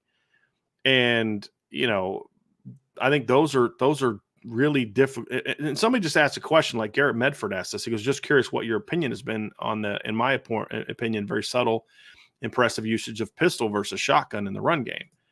And Garrett, like, that's kind of what we're talking about. You know, like if you look at, so when I track games, Trevor, I track backfield alignment. It's one of the things I do. And against, they used it a little bit against Northern Illinois and Texas A&M. They didn't use it at all against Purdue. Miami of Ohio, Louisville, they used it once. Against Stanford, they used it 7 times. Against Georgia Tech, they used it 11 times. And I'm not done tracking the game against Purdue, but from where I am with the backfield alignments, they had it 3 times in the first 3 drives. Well, what's the reason for that? It's because it's a minor adjustment that they're doing with their inside zone and their duo runs, because they ran a ton of duo this past week where they were very little duo in previous games. It's a way to where we can make things look more similar, because backfield action is going to look a lot different. I mean, you're going to be able to tell. One of the things you can do to tell if the difference between inside zone and duo is in an offset look, it's the footwork by the back. It's going to be different. Well, at a pistol, it looks very similar. It times things up differently as well. It changes the timing. It sells play action a little bit more effectively when you use it off play action. It just gives defenses something different to think about and utilize. And they're not using it a ton, as he said, subtle. But when you look at it, it's just giving the defense a little bit more to think about, but it's allowing his backs to kind of attack downhill a little bit differently. And I think what it's done, Trevor, is it's helped them be more effective in some of those short yardage situations where they can get downhill a little bit more effectively and just kind of hit the, attack the aiming points a little bit differently with a little bit more speed and power, because he doesn't have huge backs. So I give them a couple more steps to get going downhill. Maybe that helps them get going. So I think Garrett's observation is very astute. He has noticed that. And that's what we're talking about. Like they use it a little bit at times during the season, but it has certainly grown quite a bit in these last 3 games. That's part of that. Let's make some adjustments and let's work on getting better. And it speaks to that. And it speaks to right there from a coaching staff standpoint. I don't know if that was Mike Denbrock's idea. For all we know, that could have been Joe Rudolph's idea, or even more likely, if it wasn't Mike Denbrock's idea, maybe it was Deland McCullough's idea. Or maybe it was all of them talking through it, and that's what they decided as a staff. But the point is, they didn't just say, hey, let's just coach a little bit better and expect a little bit more from our players. Hey, what we're doing works, fellas, but we just need you guys to do a better job of it. No, they said, hey, guys, what we're doing is not good enough. We've got to make some changes. And they did. They could have just benched all the players and said, hey, you guys suck and you're not doing your job. They haven't done that. It's like, okay, how do we get more out of Chris Mitchell? How do we get more out of Bo Collins? How do we get more out of Jaden Greathouse? How do we get more out of our running backs? How do we put Riley Leonard in better situations? And I think these are little things that they're doing that play a role into that, in my opinion. I think some of that stuff, too, is it's also you're not seeing as much of the reading by Riley Leonard in the run game. And so what you've seen also is more of designed runs with no read. And the pistol has helped with getting those a little bit more downhill. So because you don't have to worry as much. You can still read out a pistol, but they just don't. And it creates a little bit of a different action for the quarterback when you're reading out a pistol than in like offset shotgun. So I think that factors into it as well. And it speaks to what you were referring to, Trev, which they're just not using him as much on designed runs, which I think has benefited him and benefited the offense. And they can always ramp it back up when they need it. That's the thing. Yeah, they can ramp it back up because they know that it works. But they've been in situations offensively where they don't have to. Right? It's really exciting. You brought up how running it out of the pistol also helps with play action, which I couldn't agree more with. Because you're now opposing defenses are watching Riley Leonard's back turn to the line of scrimmage, which then will help sell the run more. I mean, it's little things like that might not seem like it goes a long way, but it does. I think Notre Dame as a whole, their coaching staff is working better together as a cohesive unit, which is really cool. I mean, we just listed off all the offensive coaches that might have had this idea to start running a little bit more out of pistol. For all we know, Al Golden could have put in some input there. One thing that Mike Denbrock has at his disposal is the best defensive coordinator in college football to ask, hey, what are some things? Best. Yeah. Two of the best. Because let's not forget, before he became the head coach, Marcus Freeman was considered one of the best defensive minds in the game. Very true. So, yeah. Very true. So, Trev, obviously part of the growth has been we've seen better play from the offensive line. It has been world-beating offensive line play. We're not like, now that's a Joe Moore award-winning offensive line right there. It hasn't been that. Even against Navy, it wasn't that.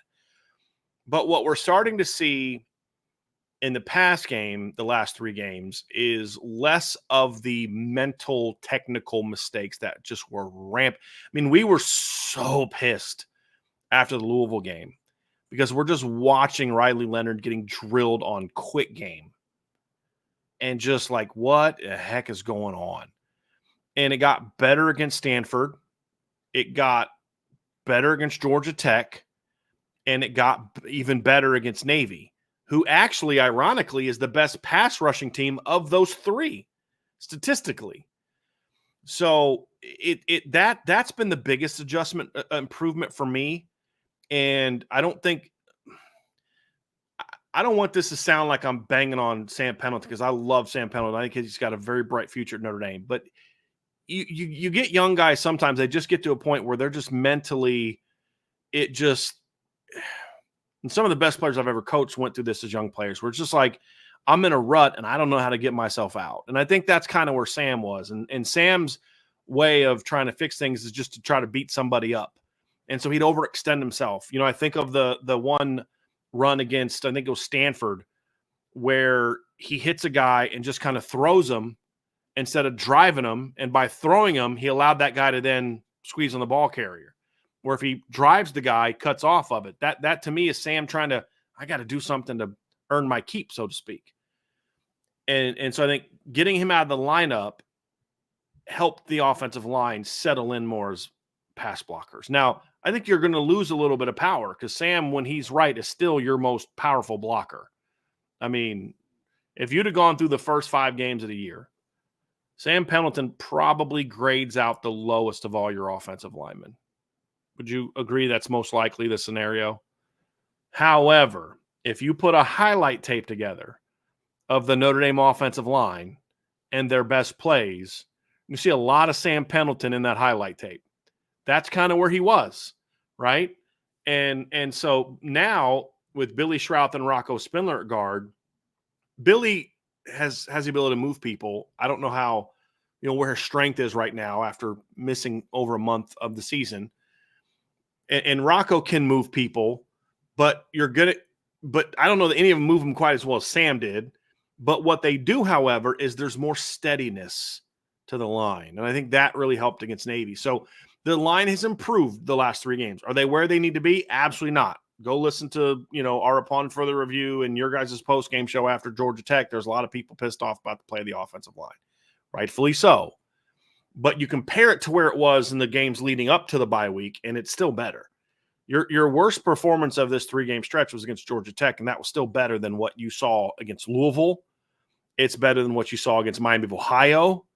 It's certainly better than what you saw against Northern Illinois.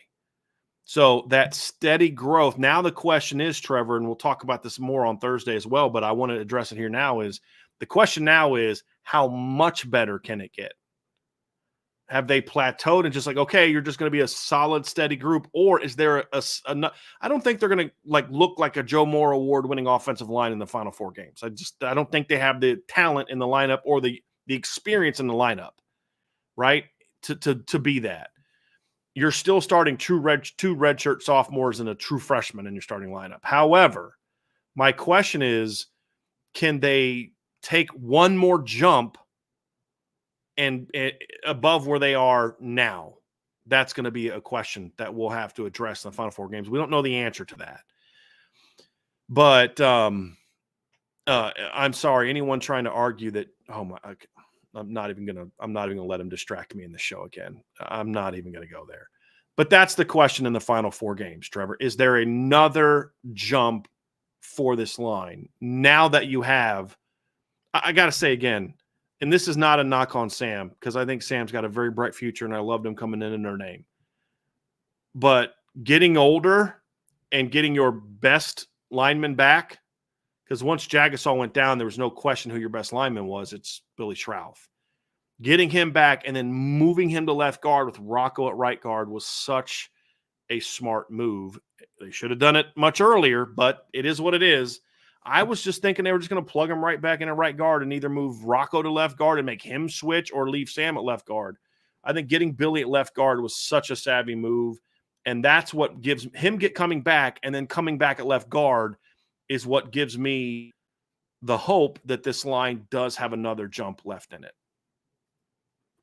Yeah, we've talked about it throughout the season so far of Notre Dame's offensive line, especially with the remaining opponents they have on their schedule. They just have to be okay. They don't have to go out and be Joe Moore Award finalists. They just have to be here, right? Now, just as much as we are using this next 4-game stretch as a benchmarking tool, so is the Notre Dame coaching staff. Because right now, Notre Dame is in position to make the playoffs and potentially, depending on the draw, make a relatively deep run into the playoffs. But in order to do that, you have to have your offensive line playing at a level that's higher than what it's at right now. So what can you do over this next 4 weeks?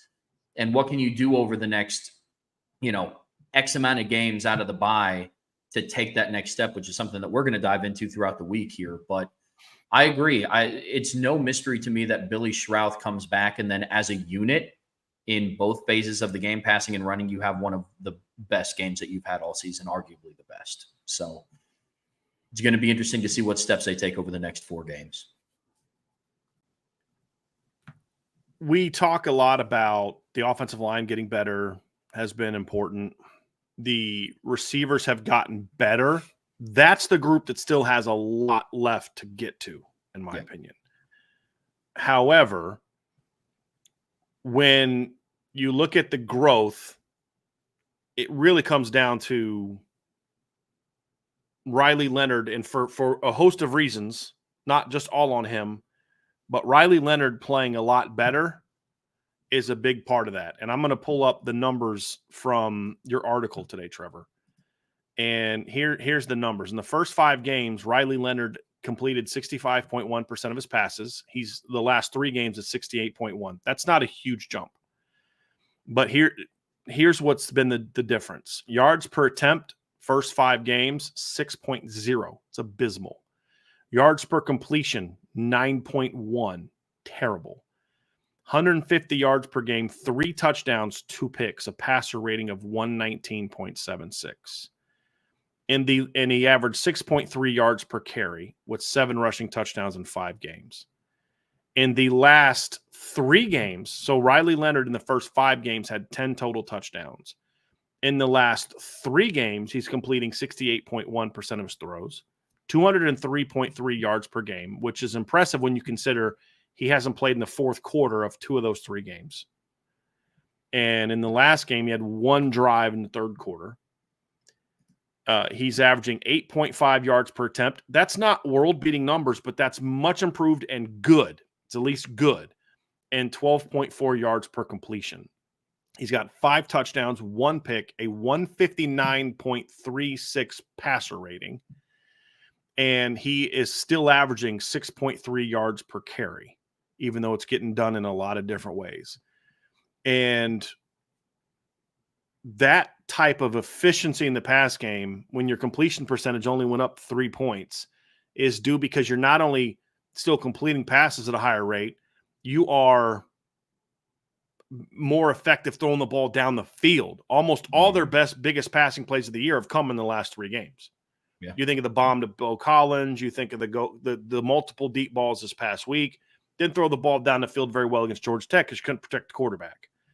But like, to me, Trevor, that is a big – now, the offensive line plays a role in that. The receivers play a role in that. The running backs play a role in that.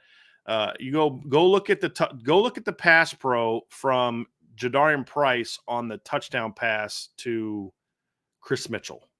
Mm-hmm. And you're like, okay, this is what I call team football. Team football.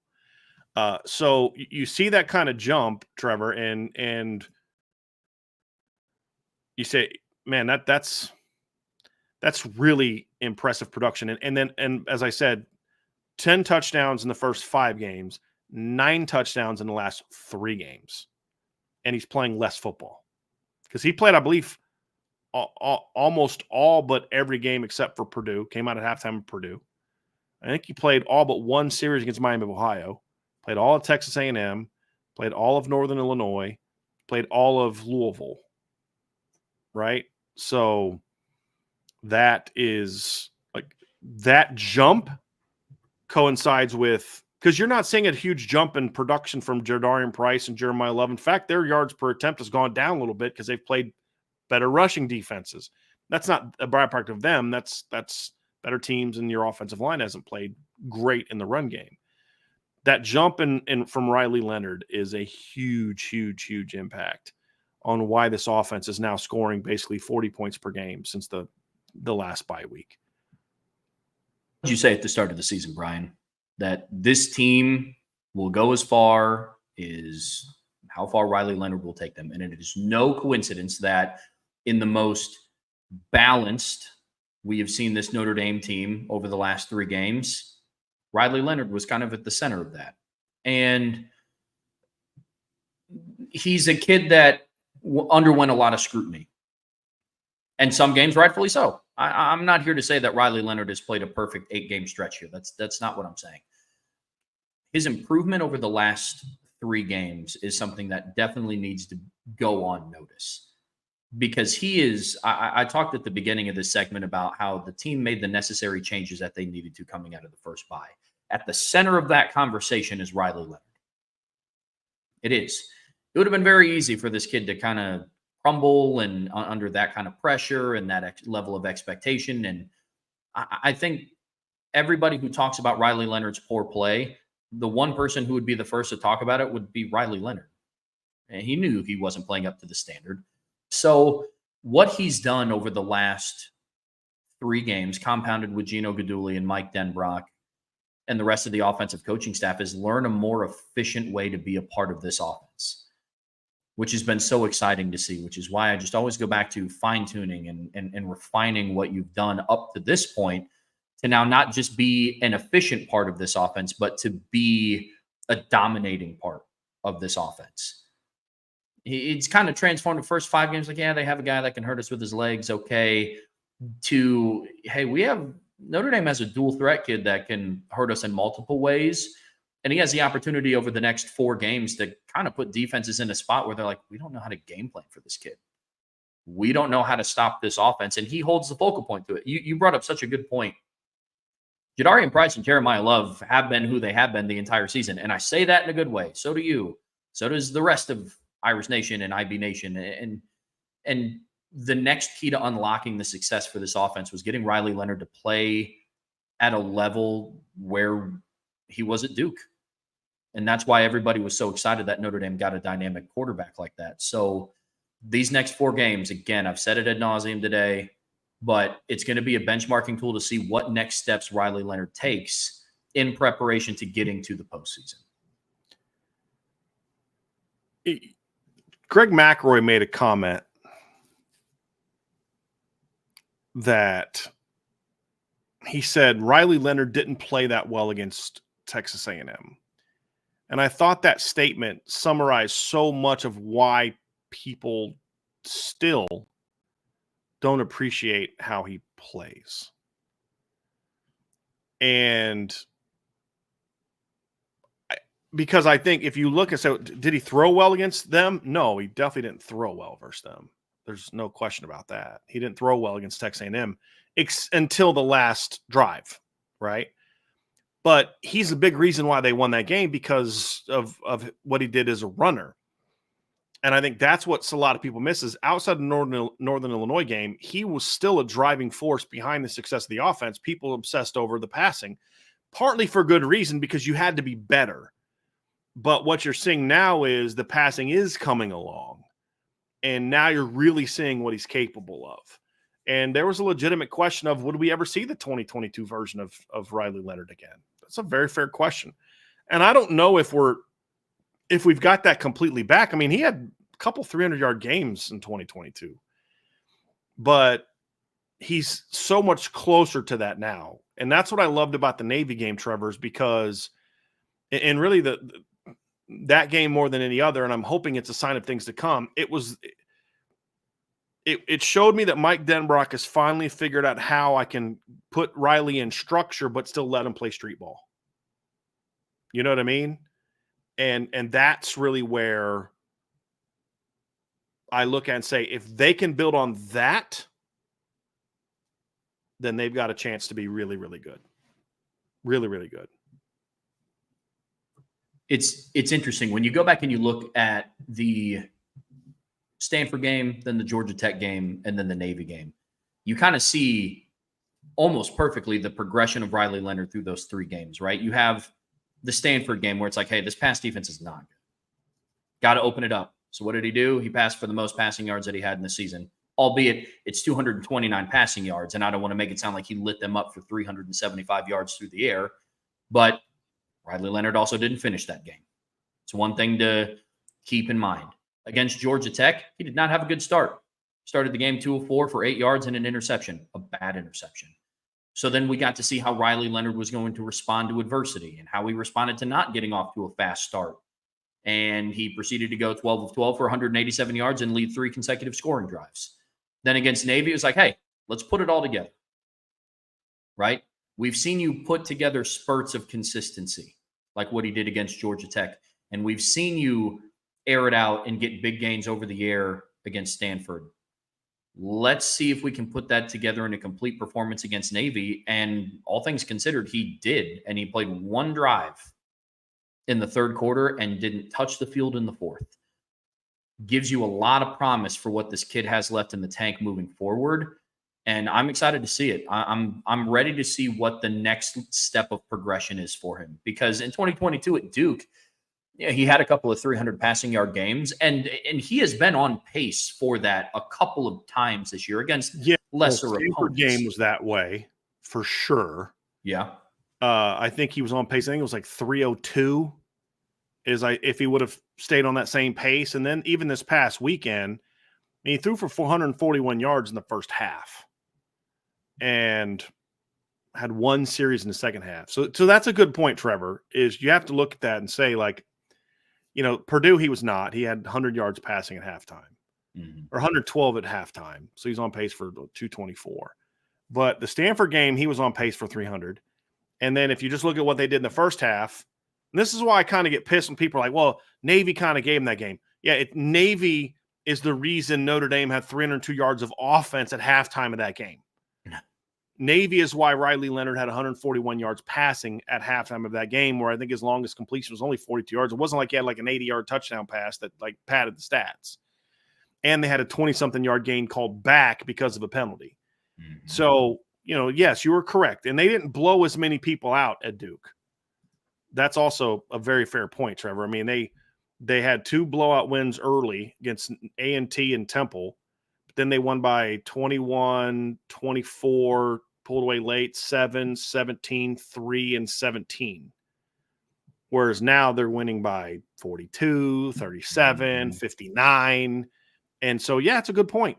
That's a good point as far as yeah, then maybe he would be on pace if they were playing games as competitively as they were against Duke, where they needed him to throw for 4 quarters. It's a good point, Trevor.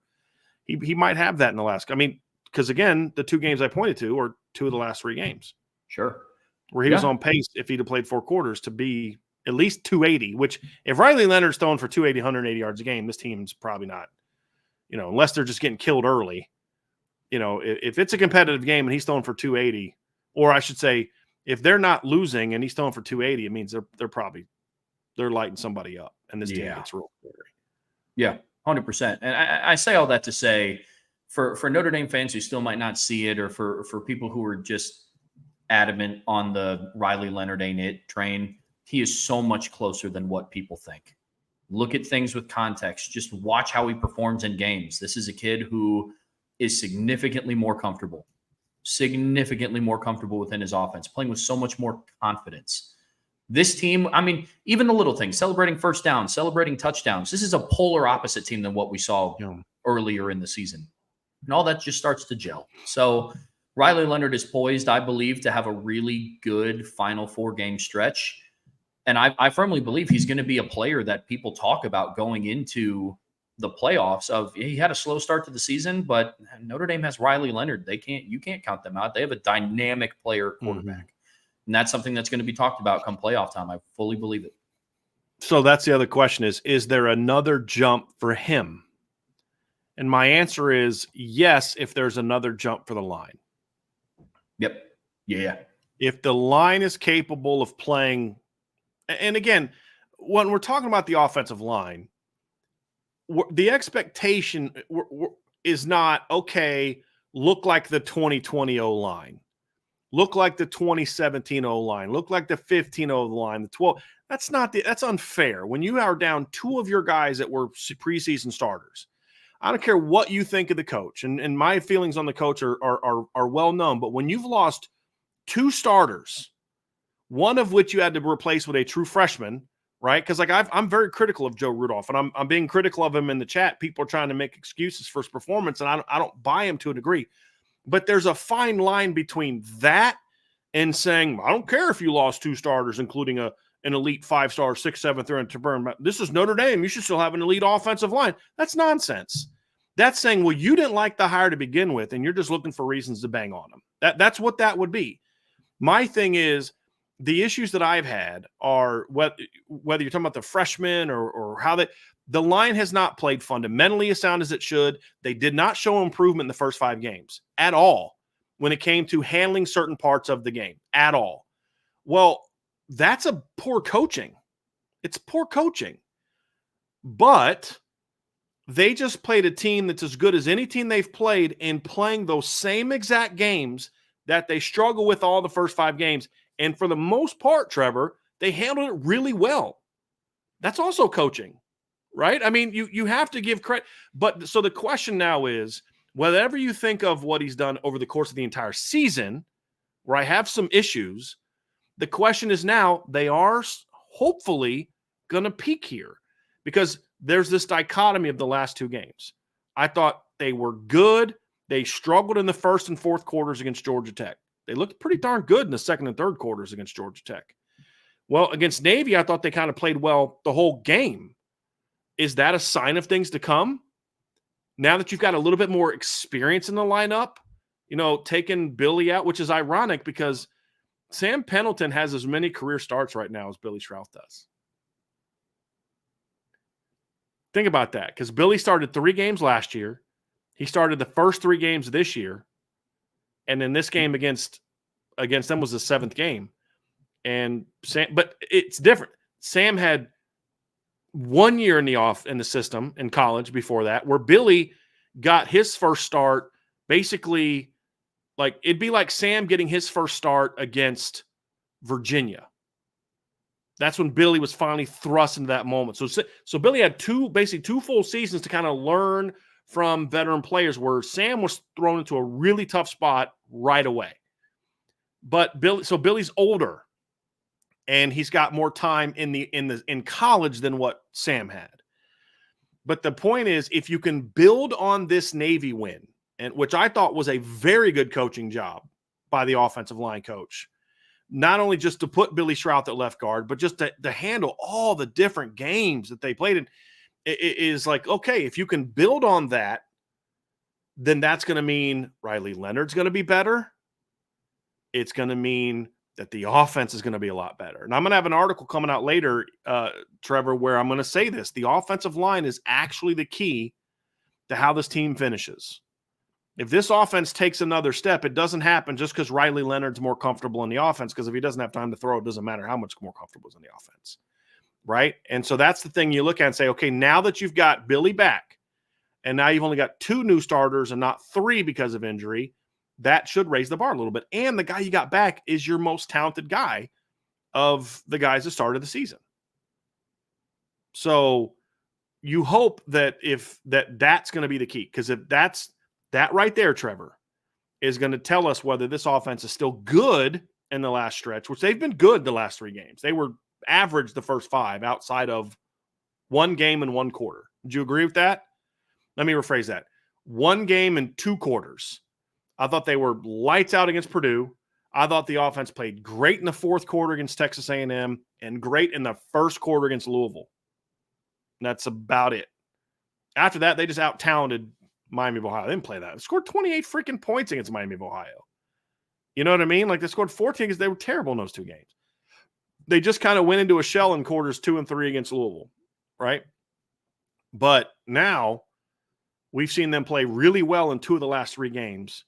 You just got your best lineman back, and you're coming off what may be your best performance of the season offensively, offensive line-wise. Can you build on that?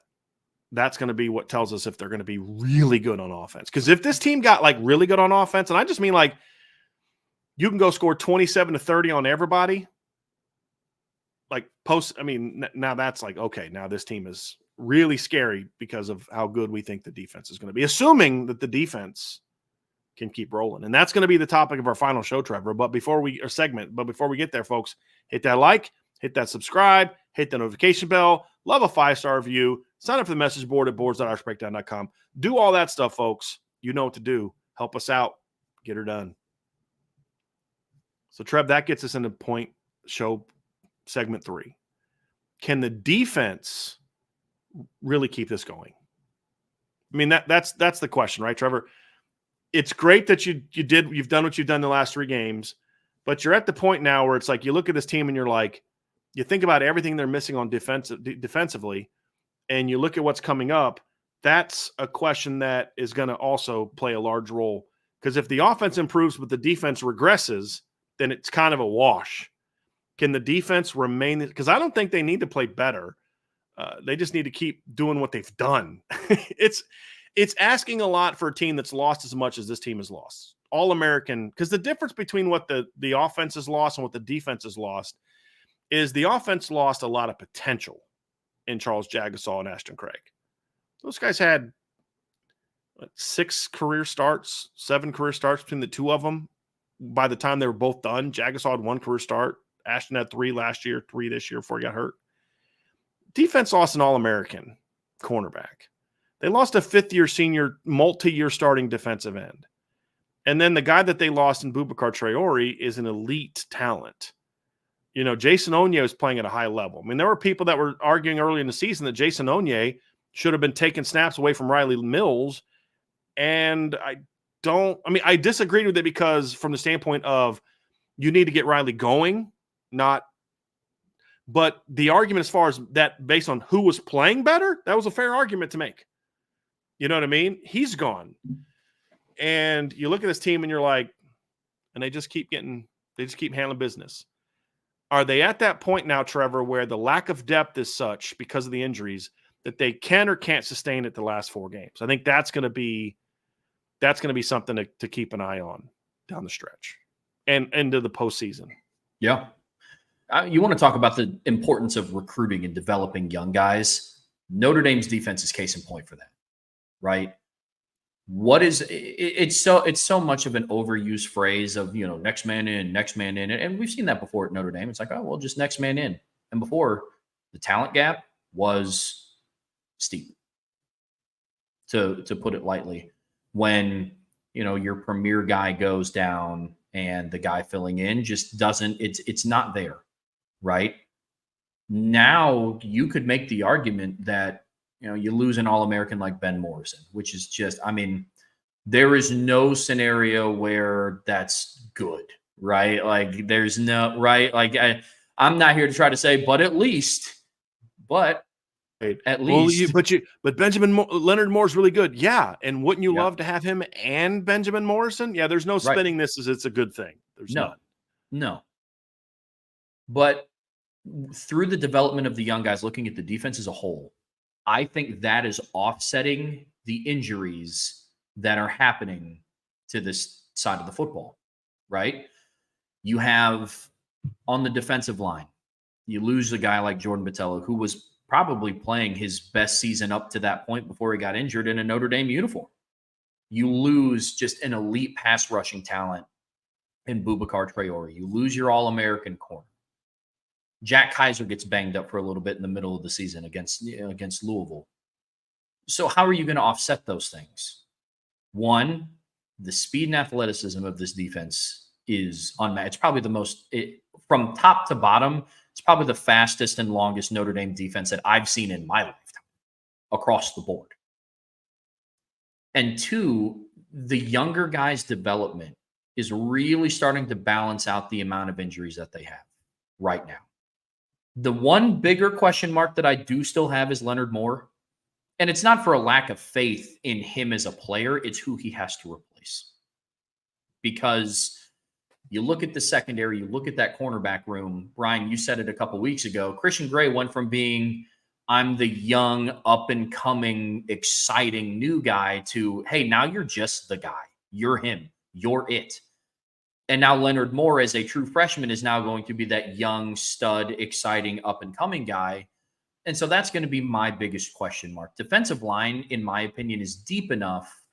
And they did a good job of getting a guy like Bryce Young a decent amount of reps early enough that you can kind of supplement a little bit.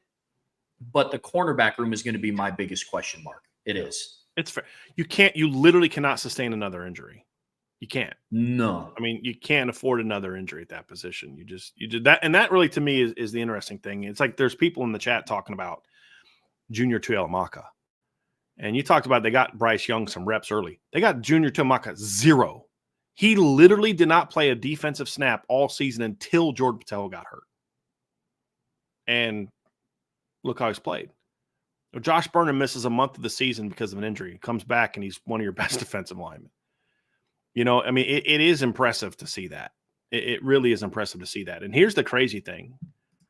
In the first 5 games of the season when the defense played great, going into the bye week, the defense was giving up 12.6 points per game. Do you know how many points per game, Trevor's, they're giving up now? It's 12.1. Do you know why? Because in the last 3 games, they've held opponents to 11.3 points per game. Notre Dame, in the first 5 games of the season, was giving up 284 yards per game on the season. Notre Dame is now giving up 282.9 yards per game. That's less. Why? Because in the last 3 games, they've given up 281 yards per game. In the first 5 games, they gave up 4.4 yards per play. In the last 3 games, they're giving up 4.6 yards per play. It's the only number that's gone up, and it's gone up small. So essentially, what does that mean? It means the defense has been just as dominant the last 3 games as it was the first 5, despite all those injuries. Like that's my thing. Like we're talking about, the O-line coach has done the best job of any assistant because of look at what he's handled with all the guys that he's lost. And I'm thinking, are you kidding me? They're not terrible. No. Look at what they've lost on defense, and they're still lights out. Look at what Al Washington has lost from his defensive line, and they're still playing lights out. Look at what Mike Mickens has lost from his secondary, and they're playing lights out. Max Bull is playing a bunch of puppies and Jack Kaiser, and they're lights out, right? I mean, and it doesn't matter who they've lost so far. It's just good night, right? Like that's and somebody in the chat just said Christian Gray hasn't been as good as he was before the injury. I don't disagree. And yet their numbers are still the same exact overall as what they were before the bye.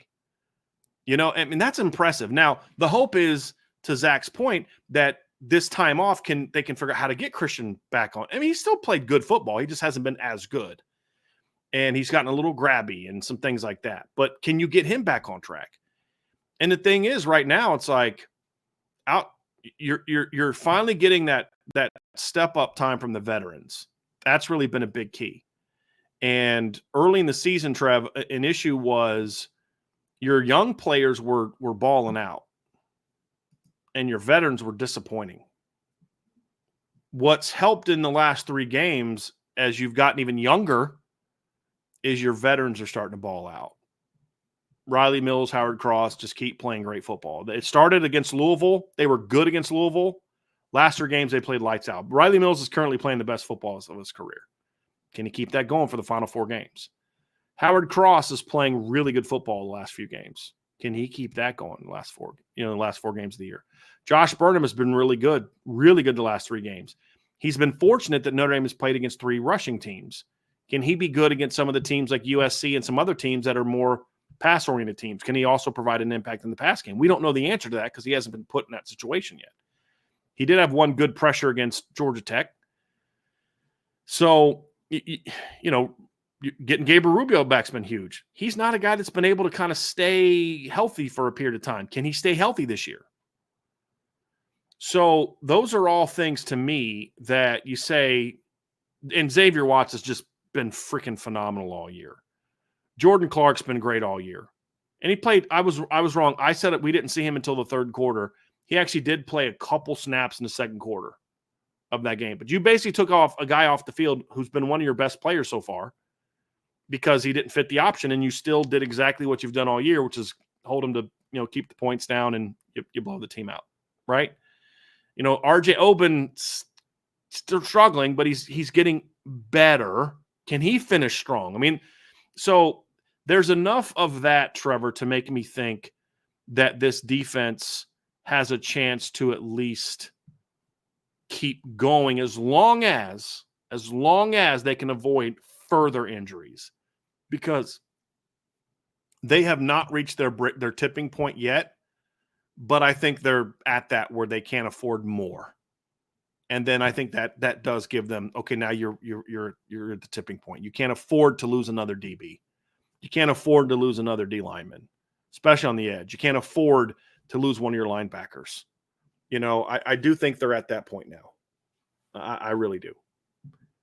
I think the biggest evaluation tool for me is going to be how the secondary plays against a team that can actually throw the football. And Blake Horvath's numbers were impressive. A lot of that was a lot of scheme based. I'm not going to say that he was some no talent guy that can't throw a football. I'm not saying that at all.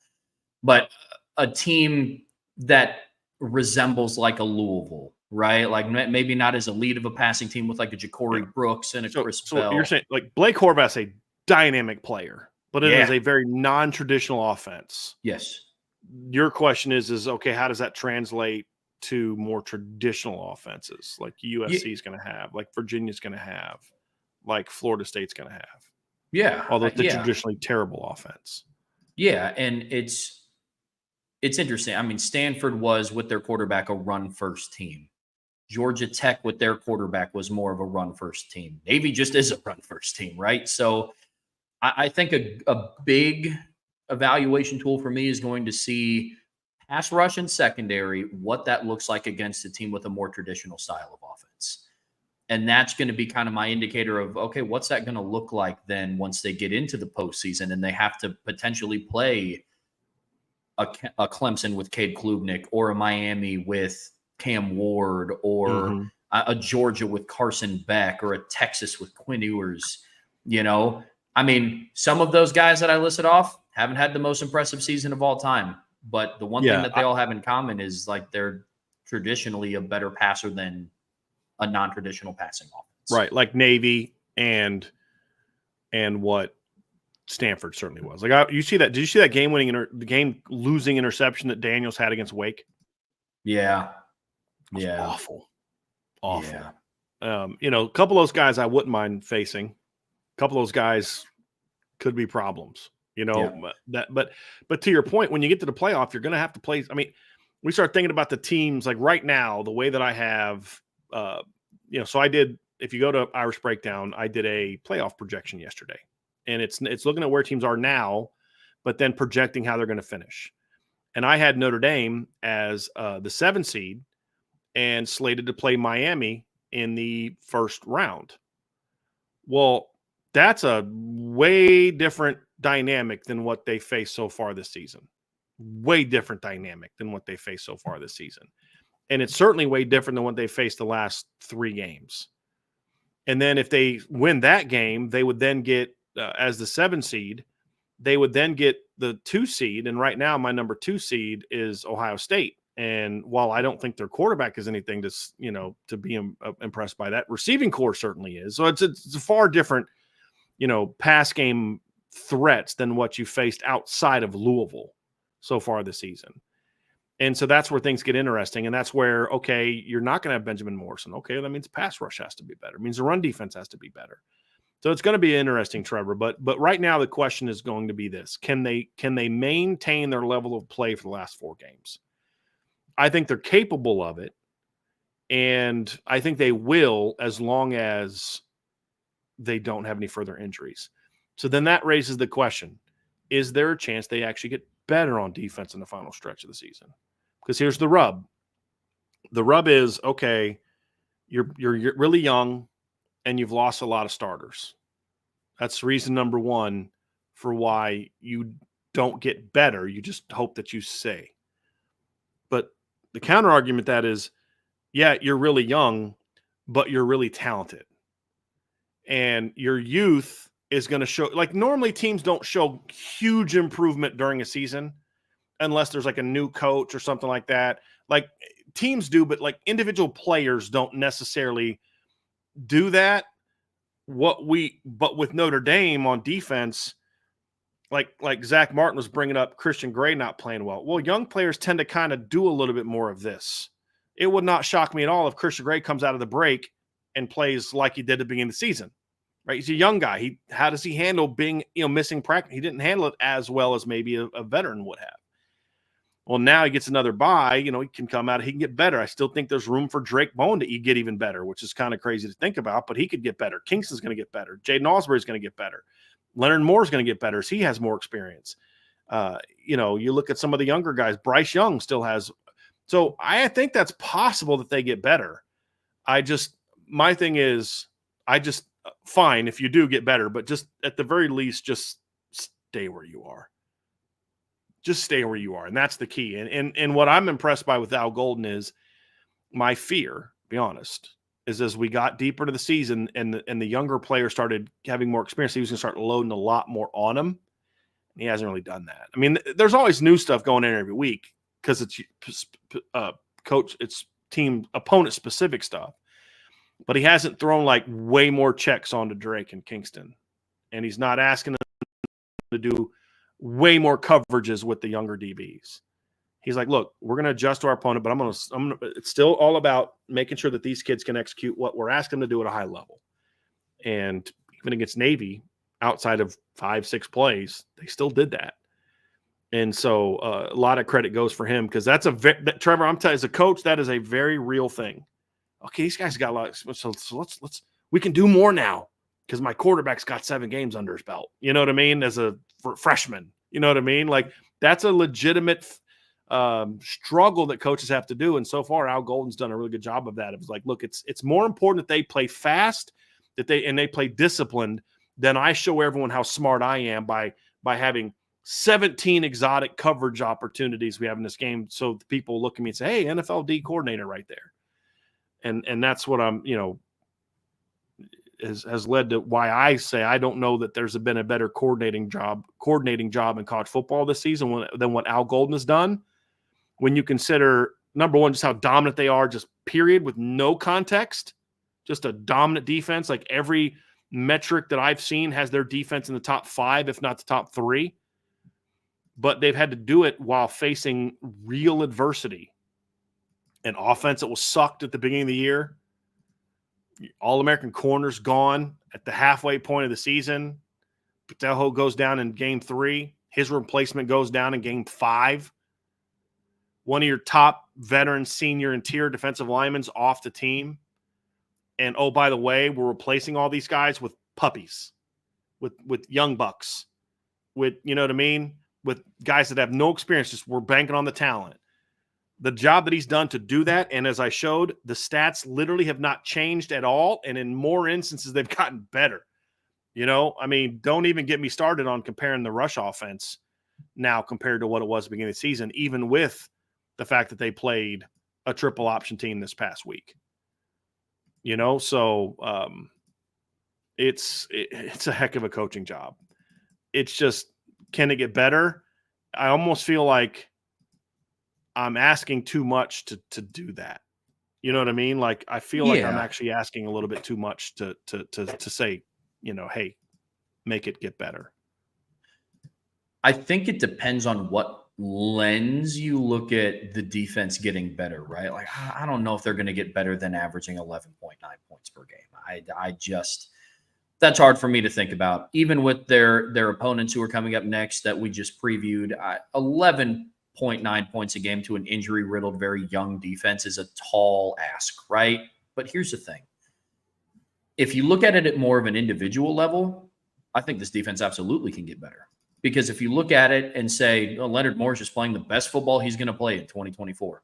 Don't believe that for a second. Bryce Young is playing the best football that he's going to play in 2024. Not a chance. Drake Bowen is probably the closest to, because, I mean, if he just stayed this way for the rest of the season, I mean, that's a heck of a job by the first-time starter taking over from a 2.5, 3-year starter guy, J.D. Bertrand. Drake Bowen's played fantastic, but you could make that argument for a Don Schuler that, you know, he's playing really good football. Is he playing the best that he's going to play in 2024? I don't think so. I don't think Kingston is. I don't think Jaden Osbury is. I don't think Christian Gray is. So at multiple different positions, at multiple different levels, there's guys at an individual level that will start to play better. Now, I don't know if that's going to inflect with now they're going to start only allowing 10 points per game. If they do, I mean, we're talking about Al Golden having done probably the greatest job ever as a defensive coordinator, given the injuries, right? But there's a lot of room for improvement still, which does give me hope that this defense can play better. I think it's going to be more of just watching them on the field than it is you go back and look at the box score and you look at the stats and the national rankings, say they got better in this category, in this category. I think it's going to be more watching it on the field. Interestingly, about statistical categories, we pointed out where they've been. Here's a big thing. So one thing that we said going into the bye week last time was their run defense has to get better. Well, statistically, it hasn't. It's actually gotten worse statistically. This is why you need context. So in the first 5 games, Trev, they gave up 123.0 rushing yards per game. Okay. The last 3 games, they've given up 133 rushing yards per game. So if you just look at the numbers, it looks like, wow, you're giving up 10 more. They've actually gotten better. Number one, they're giving up 0.1 fewer yards per attempt. They were 3.6 the first 5. They're 3.5 now. But when you look at the context of the fact that one of those 3 teams was Navy, and when you look at Georgia Tech as the other, the context becomes very impressive because Notre Dame in the last 3 games is giving up 133 yards per game and 3.5 yards per carry on the ground against one opponent, against a schedule that has one opponent that currently averages 267 yards per game and 5.9 yards per carry, and another opponent during that same stretch that is averaging 176.8 rushing yards per game and 4.9 yards per carry. And the reason that they're that low is because of you. Yeah. Because you shut them down and held them to a season low. And you take the Notre Dame game out. Actually, I'm gonna do that here real quick. If you take the Notre Dame game out and you look at what Georgia Tech has done outside of the Notre Dame game, so they've played 9 games, so that divided by 8. They're averaging 190.9 yards per game outside of the Notre Dame game. So my point is that 133 may look like you're not as good as you were because you're giving up 10 more yards per game. But when you look at it in context of what those opponents have done on the course of the season, you realize like, wow, they did that against against two really good rushing teams. And that, to me, plays a big role in properly evaluating it, in my opinion. So I actually think it's gotten better. I think it's you played two of the three best rushing teams you're going to play all year, and you completely shut them down and held them. I mean, they held Georgia Tech over 100 yards below their season average. And if you look at what was Navy at last week, Trev, I know you did that. What were they, like 274 rushing yards? I think going into last week, 274. Notre Dame held them to, what was it, 222 in the game, right? Well, let's see here. Let's go to they were 274.8 going into the Notre Dame, and they held them to 222. So that's 52 yards below their season average. So it may look like, wow, you gave up 222 rushing yards. Yeah, to an option team that was averaging over 270. That's 52 yards fewer than their average. They were averaging, what was their yards per carry average going into that game, Trev? They were over 6, right? Yeah, and you held them to 5 point. Yeah, you held them to 5.2, like 7.2 or something. Yeah. Something nuts. So let's see what Navy was. So coming into that game, they were, 1871 minus 222. So they had 1,649 rushing yards coming into the game on, let's see here, how many attempts they had 40 attempts against Notre Dame. So that's 236 attempts.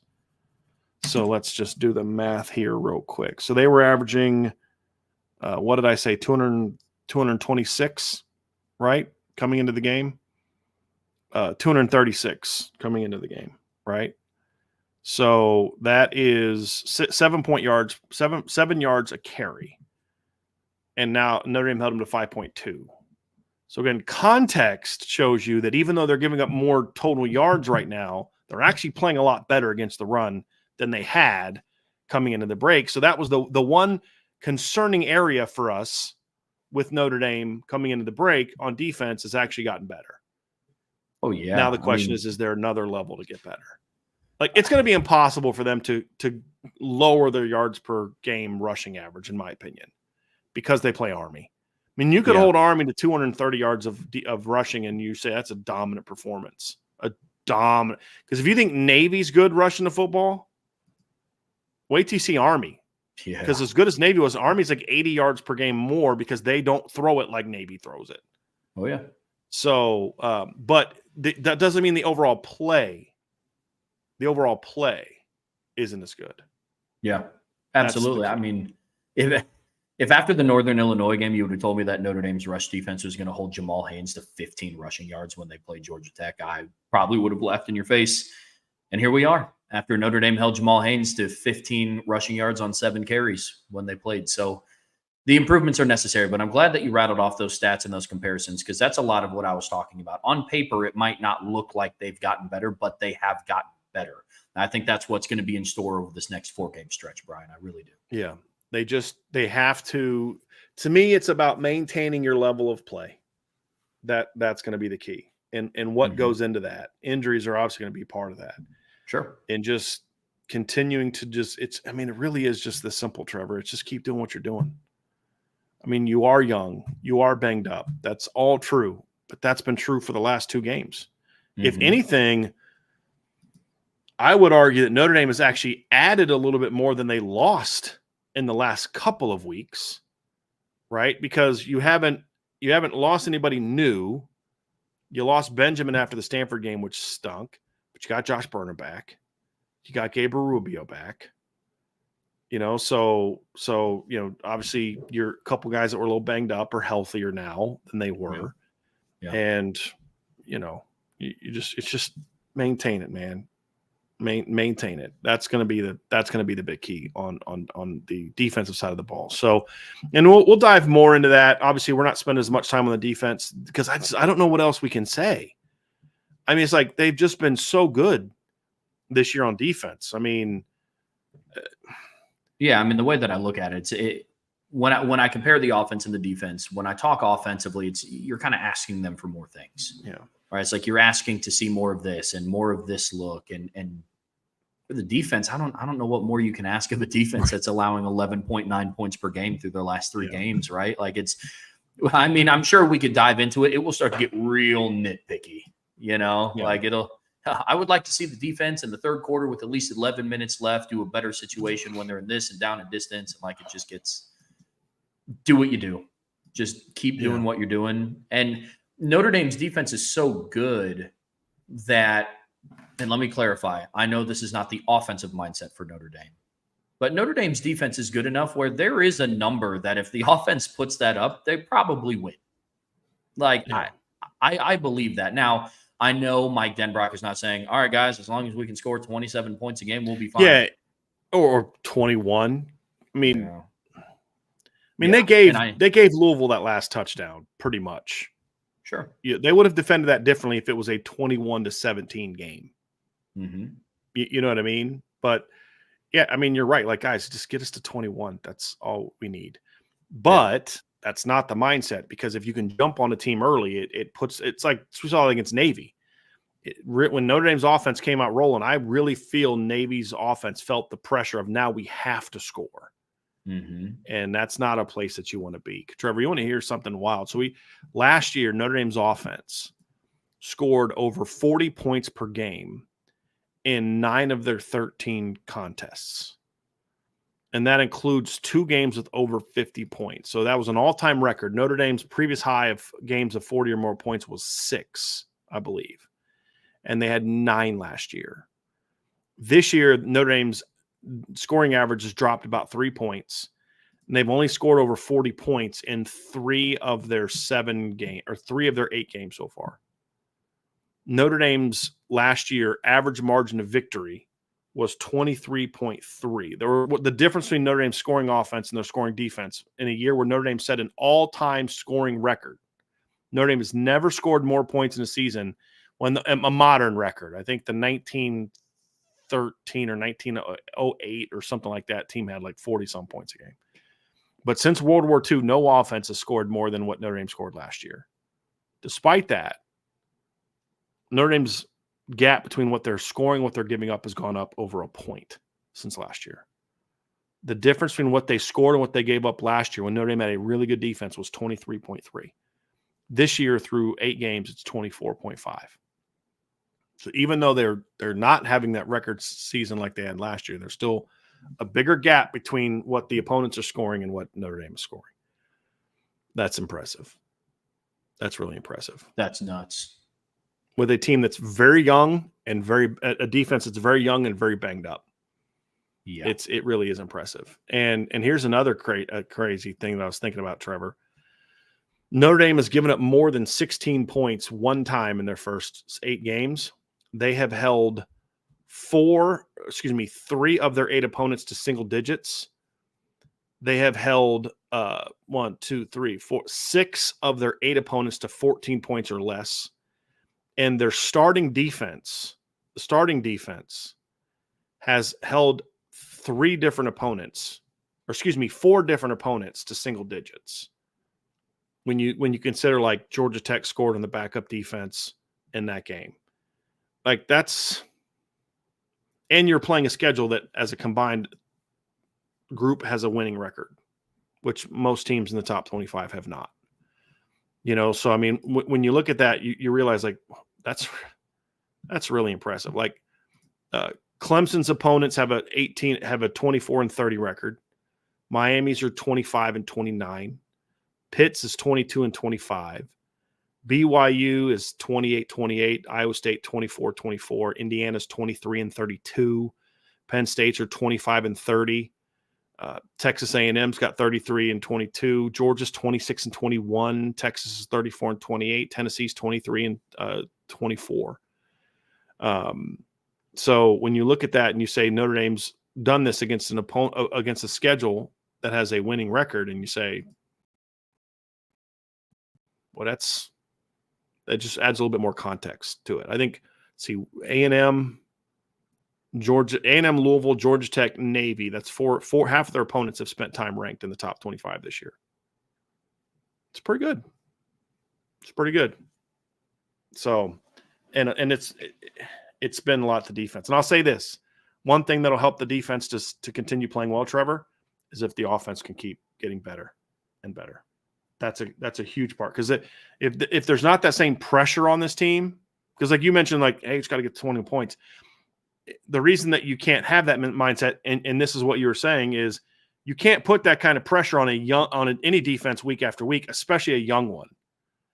Like, that's the thing, is this young team, it's like, okay, if it comes down to a fourth quarter and we got to make a stop, I mean, that's when youth may become a problem, maybe. Who knows? Okay, then let's not find out. And that's going to come down to your offense. Take some of that pressure off of them by getting off the fast starts, by continuing to score a lot of points, and then the defense can say, hey, guys, we don't have to be perfect all the time.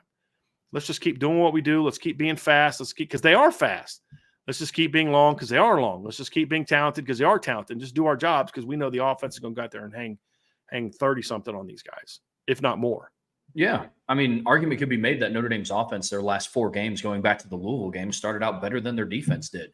And they're still only giving up X amount of points that you just pointed out, right? So the offense very much has a hand in how successful the defense can be. Absolutely. Mm-hmm. Yeah. So, Trevor, my friend, that's going to do it. Now, I'll say this. Special teams, for the love of all things holy, y'all better figure some stuff out in the last 4 games. Yep. Because it's not good. Because the one thing Florida State's good at, special teams. Yeah. Got a great punter. They had a kick return that they took back for a score against Duke. Like, that's a dangerous team, special teams-wise. And then you do some stupid stuff on that side of the ball, and all of a sudden, Florida State thinks they can stay in that game and make things interesting. Special teams is the one area that has been some – because if you look at the Fermo efficiency index, and I really like the stuff he does, so I like to use what he does. But if you look at the Fermo efficiency index, Trevor, here, let's pull this up here real quick. The Notre Dame offense, Notre Dame as a team right now is 6th overall on the FEI. Okay. Their offense has climbed all the way up to 15th. Their defense is number 2 behind Texas.